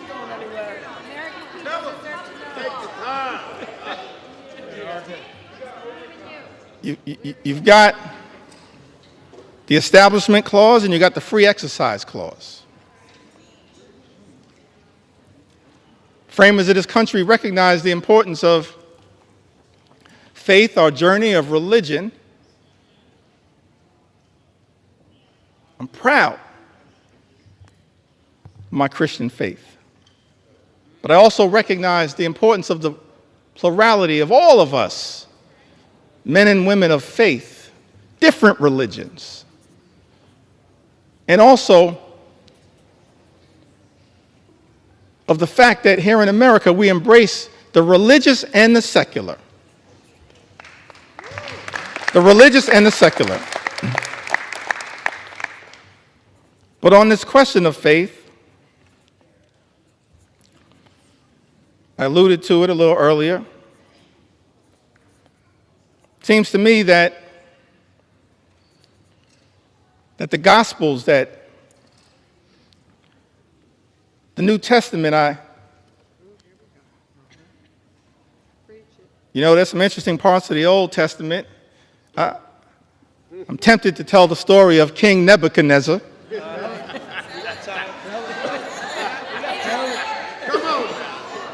Mr. Speaker, a lot of parallels to what's going on right now. But I'm gonna focus at this moment on the New Testament prescription, the Gospels. I think it was mentioned earlier by one of my colleagues. I think Don Beyer mentioned it earlier. Matthew, the 25th chapter, verses 35 and 40. I think it's important that at this time, in this moment, in this debate, before I leave the floor of the House of Representatives, that this scripture be entered into the congressional record. For I was hungry, and you gave me something to eat. I was thirsty, and you gave me something to drink. I was a stranger, and you invited me in. A stranger, and you invited me in. E pluribus unum, out of many, one. I needed clothes, and you clothed me. I was sick. I had medical problems. Maybe I needed Medicare or Medicaid or the Affordable Care Act or the Children's Health Insurance Program or Planned Parenthood. I was sick, and you looked after me. I was in prison, and you came to visit me. We have a right as members of Congress to visit people who are detained. It's not just in law, it's right here in Matthew.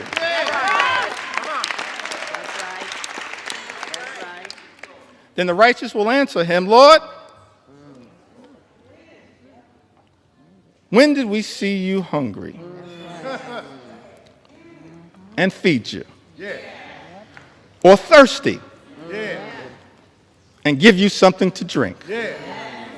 When did we see you a stranger and invite you in?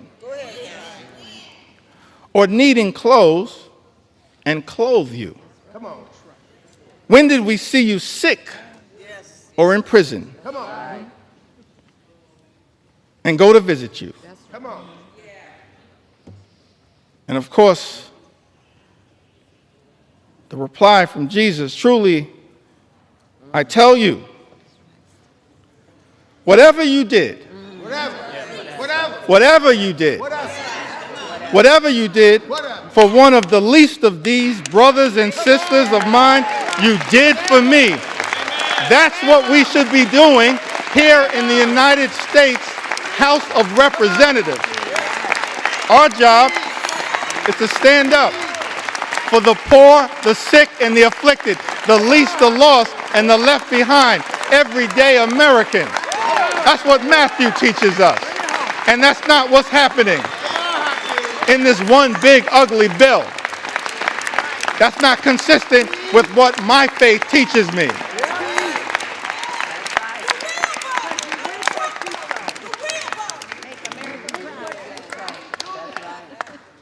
I'm not down with this situation. I'm not down with this situation.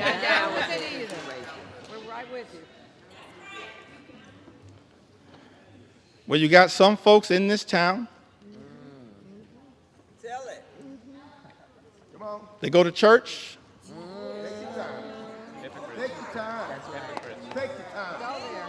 Mr. Speaker, I said some folks in this town, they go to church. And I'm not questioning anybody's faith. I'm just making an observation.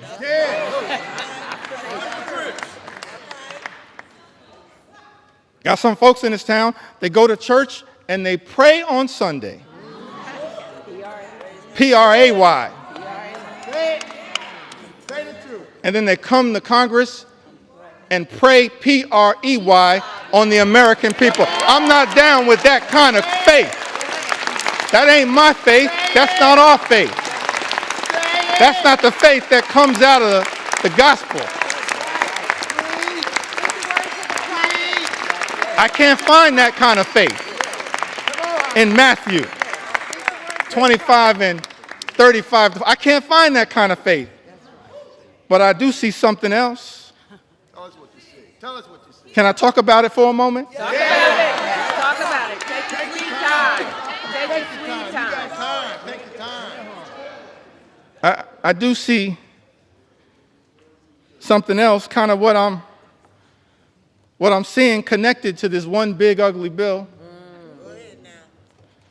I don't know if this was an inspiration to this extraordinary assault on the American people, this corrupt piece of legislation. But when I look over my Bible, and this is going to come from John, it's not going to come from 2 Corinthians, although the Apostle Paul has a lot to say about that. And, Mr. Speaker, I said 2 Corinthians, not 2 Corinthians. Come on now. Come on now. I don't know who I'm talking about, but if you're going to sell the Bible, you should know the Bible.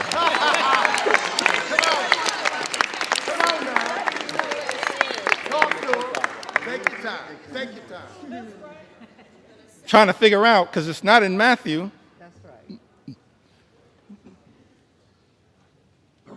25, 35 to 40, but I did see something in John. Go ahead now. Tell us what you said. Tell us what you said. John 10 and 10. That's right. This frightens me That's right. That is the truth. in this moment that we're living in. It says the thief comes only to steal, kill, and destroy. It's incredible to me that we're here dealing with a piece of legislation, literally, that steals money from everyday Americans, from hardworking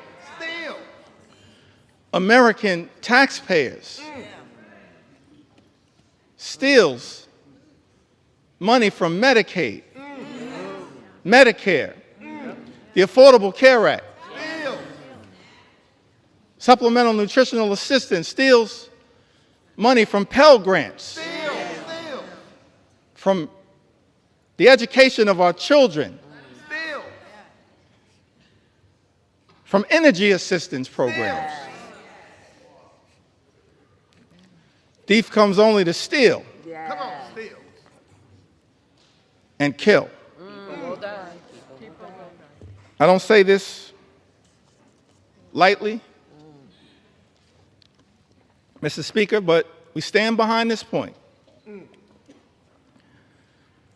That when you try to take health care away, Yes. what this bill does, taking health care away from everyday Americans, more than 17 million, this unprecedented assault on Medicaid, on the Affordable Care Act, on Medicare, on children's health insurance. What you effectively are doing, hurting everyday Americans, hurting children, hurting women, hurting older Americans, seniors, people with disabilities. Nursing homes will close. Tell them what they're doing. Hospitals will shut down. Let them know what they're doing. Community-based health clinics Tell them. unable to operate. We're actually here debating legislation, Mr. Speaker, that will result in tens of thousands of everyday Americans losing their lives Tell them what they're doing. because of the inability to get health care that they now have Tell them. and is being ripped away Let them know. from them. John 10 and 10, the thief comes only to steal Steal.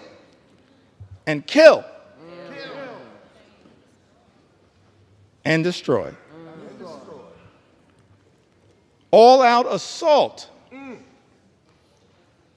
on the American people. All-out assault on health care, the economy, Social Security, Medicare, Medicaid, nutritional assistance, veterans, farmers, law-abiding immigrant families, small business Tell 'em. owners.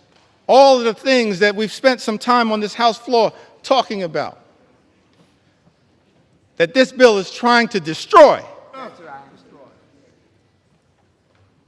Destroy the American way of life. Plain. Make it plain. Can't find anything in the Bible and the New Testament, certainly not in Matthew 25 and 35. Matthew 25, the 35th chapter, and all the way through the 40th verse, but somehow I happened upon John 10 and 10. Somehow. And thinking about this one big ugly bill. The thief comes only to steal, kill, and destroy. Destroy. But America is a resilient nation. We are. We're an exceptional nation. Yeah, we are. We're a strong nation. We've been through turbulence, trials, and tribulations. And we always somehow have found a way to make it through. Because of the resilience, Mr. Speaker, of the American people. Yes. So whatever happens today as it relates to this one big ugly bill, if my Republican colleagues decide that once again, Mr. Speaker, you're simply going to make the decision to serve as a reckless rubber stamp of President Trump's extreme agenda, I still have faith in the United States of America. Still have faith in the United States of America. I still have faith in the United States of America. We will not let anyone in this town destroy what America represents. Not now, not ever. Not going to be easy.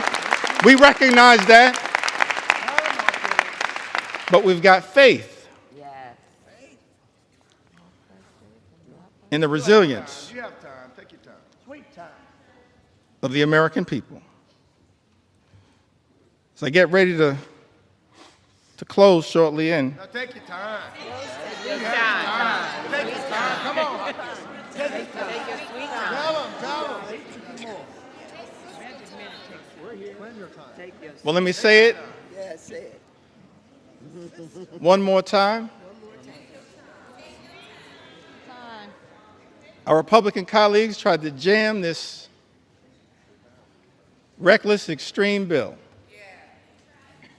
Mr. Speaker, down the throats of the American people. Had the nerve to start this debate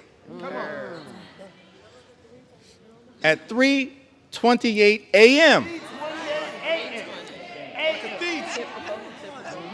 in the middle of the night.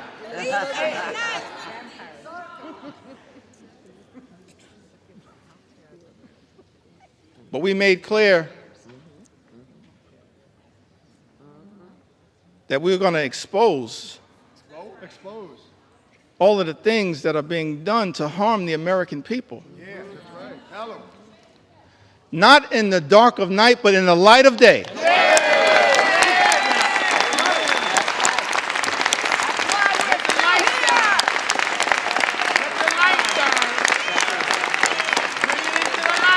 This little light of mine, we're going to let it shine on behalf of the American people.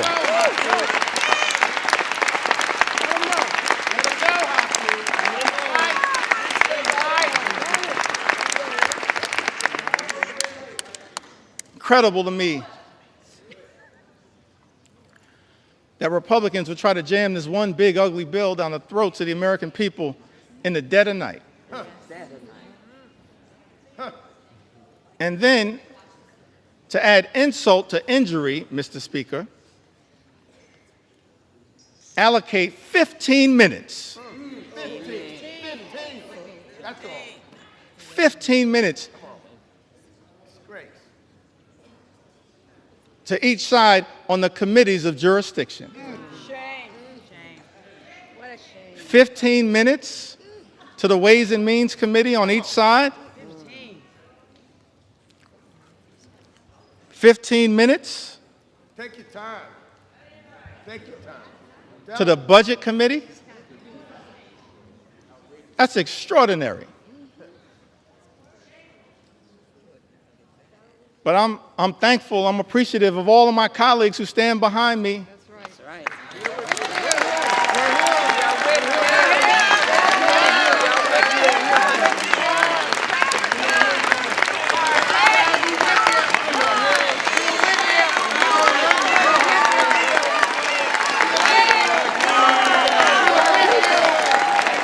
I'm thankful.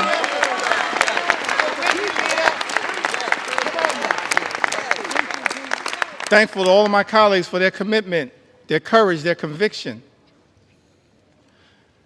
standing up on behalf of the American people to deliver, hopefully, what is a message of concern, but also a message of hope. Come on. That's right. Hope. We got to fight a lot of battles on behalf of the American people. It's not over. It's not over. Fighting a lot of battles on behalf of the American people. This is just one of them. This one. But we wanted to make sure that the American people had an opportunity to fully and more completely understand, in the light of day, just how damaging In the light. this one big, ugly bill will be to the American people. And I plead with my colleagues on the other side of the aisle, Mr. Speaker. I really plead with my colleagues, inspired by some of the framers of the Constitution, the great scholars, the great thinkers, conceived of this incredible journey that we've been on Yeah. in the United States of America, creating separate and co-equal branches of government, recognizing that in this country, part of the gift that we were given by the framers of the United States Constitution, no kings, no dictators, no monarchs, separate and co-equal branches of government. This is the Article 1 branch of government. Mr. Speaker, James Madison, he once made the observation in his view in one of the Federalist Papers that at its best, Congress should function as a rival to the executive branch. That was James Madison. Article 1, branch of government, the House and the Senate. We're not here to bend the knee to any wannabe king.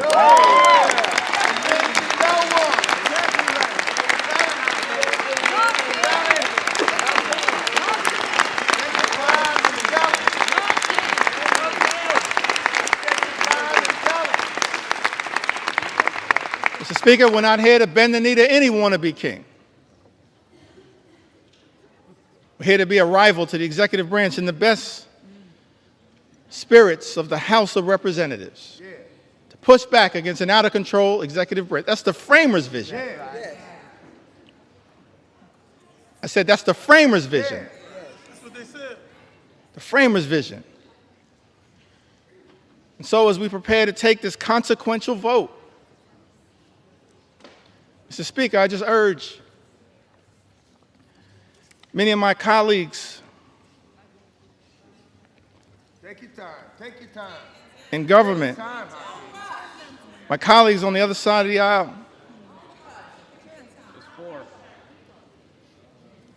Mr. Speaker, we don't work for President Trump. That's right. We don't work for J.D. Vance. That's right.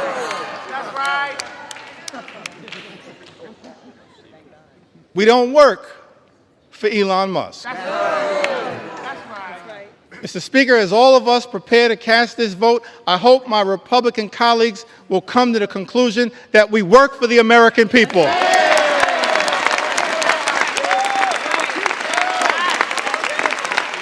We work for the American people.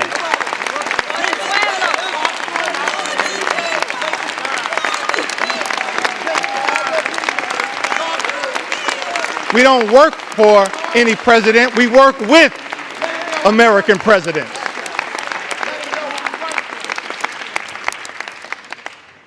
We work for the American people. So it's my hope that as you evaluate this bill, all of the harm that is being unleashed on the American people, ripping health care away from more than 17 million Americans, effectively ending Medicaid as we know it, shutting down hospitals, including in rural America, in districts, Mr. Speaker, that my colleagues on the other side of the aisle represent. That's right. They're people. Nursing homes closing. 1 in 4 nursing homes, Mr. Speaker, will close as a result of the attack on Medicaid and Donald Trump's one big, ugly bill. Mr. Speaker, this is extraordinary. This assault on everyday Americans, assault on children, veterans, seniors, people with disabilities. It's incredible to me. All of this in this one big, ugly bill. Take your time. Ripping food away from children, literally ripping food out of the mouths of hungry children,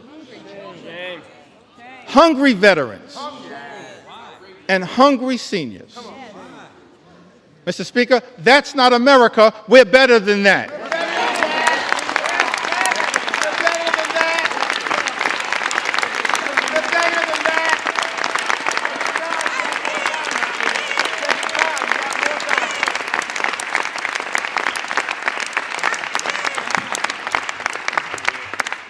Mr. Speaker, we're better than that. Ripping food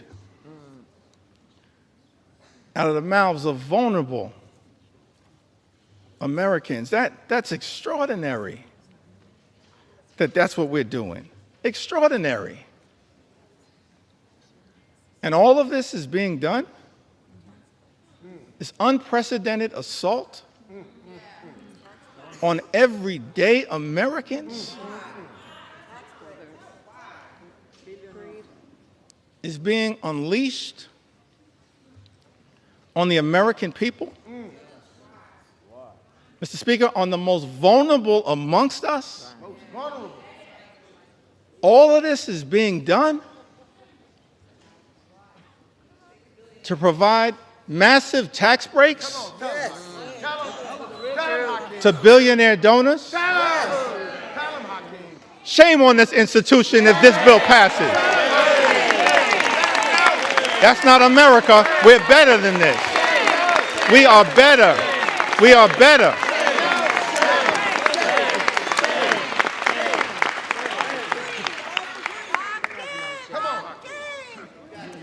We are better than this. I think that More time. Take your time. as we prepare Take your time.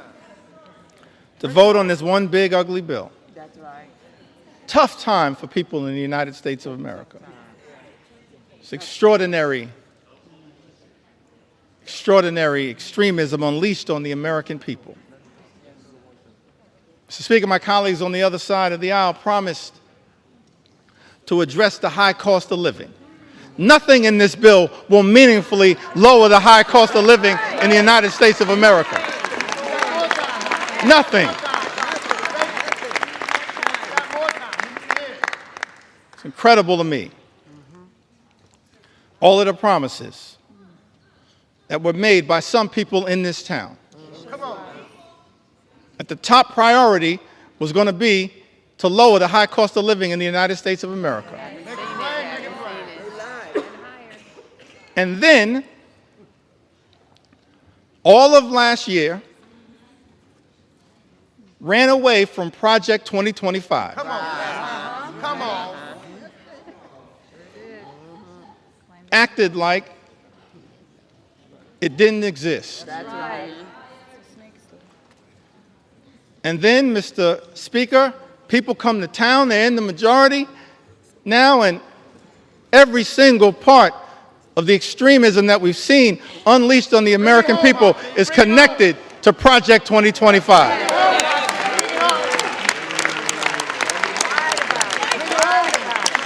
Every single part. But here's why I still got hope, optimism. I referenced this earlier today. As we prepare to experience the 249th birthday of the United States of America. Yeah. Take it back to that original document. Yeah. Declaration of Independence, 1776. Mr. Speaker, it had the aspirational part. We hold these truths to be self-evident, that all men are created equal, Yeah. Come on now. Bring it home. endowed by their Creator with certain Yeah. unalienable Bring it home. rights, Come on now. that among these are life, liberty, and the pursuit of happiness. Come on. Come on, Lou. That's the aspirational part of the Declaration of Independence. Yeah. And as House Democrats, we're committed, no matter what it takes, to bring that about. Imagine in America where everyone who works hard and plays by the rules can live the good life, afford to live the good life. Come on, man. Good paying jobs, good housing, good health care, good education for your children, and a good retirement. That's what House Democrats are fighting for. That's the aspirational part of the Declaration of Independence, to bring that to life, the pursuit of happiness. That's the aspirational part. But then when you look at that Declaration of Independence, the second part of it, it reads like an indictment against an out-of-control king.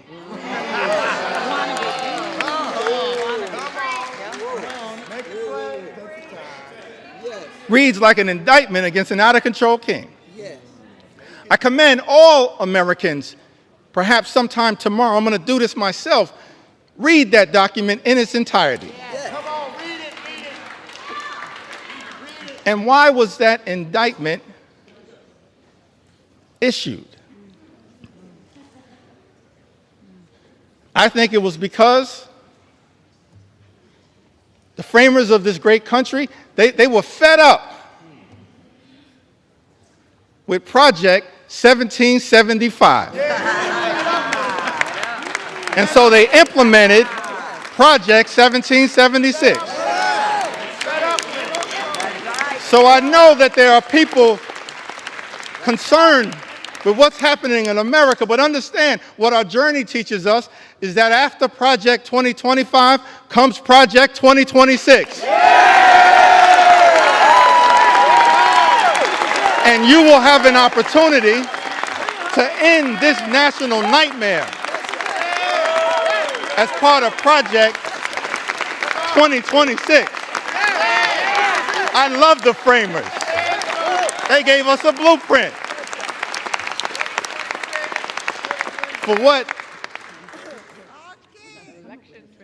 for what should give us hope in this moment. That's right. I think that I want to close by referencing Take your sweet time.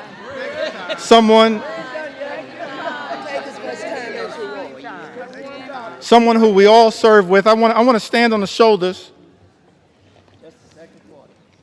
if it's okay, on some of our civil rights heroes and foot soldiers. Yes, yes.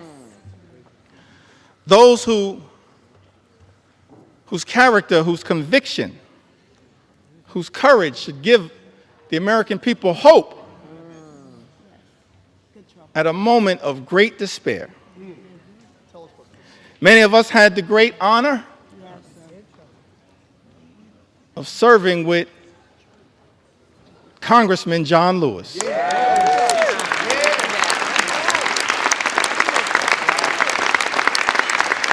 The great honor,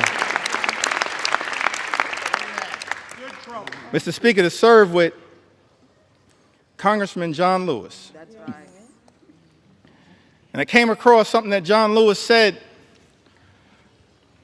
in June of 2028, that hopefully, no matter what the outcome of this vote, will give people some hope. Great John Lewis said, "Do not get lost in a sea of despair.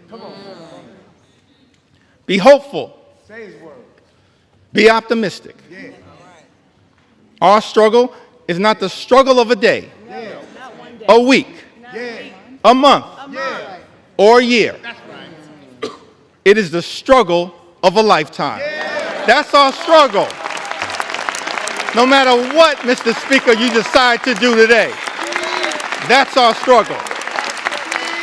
Standing on the shoulders of John Lewis, that's our struggle. Never, ever be afraid to make some noise and get into good trouble. Good trouble. Good trouble. Necessary trouble. Standing on the shoulders of giants. John Lewis would often talk to us about his admiration for Dr. Martin Luther King Jr. Dr. King, who would refer to John Lewis as the boy from Troy. The boy from Troy. Now, what's interesting to me, that civil rights movement, we can learn a lot from it. Started December of 1955. And Rosa Parks sat down on that bus so that all of us could have the courage to stand up. That's right. Wasn't an easy struggle. All the odds were stacked against these civil rights heroes and foot soldiers. And during the early days of the movement, a difficult part of the movement, Dr. King, after they've been targeted, arrested, beaten, harassed by the authorities,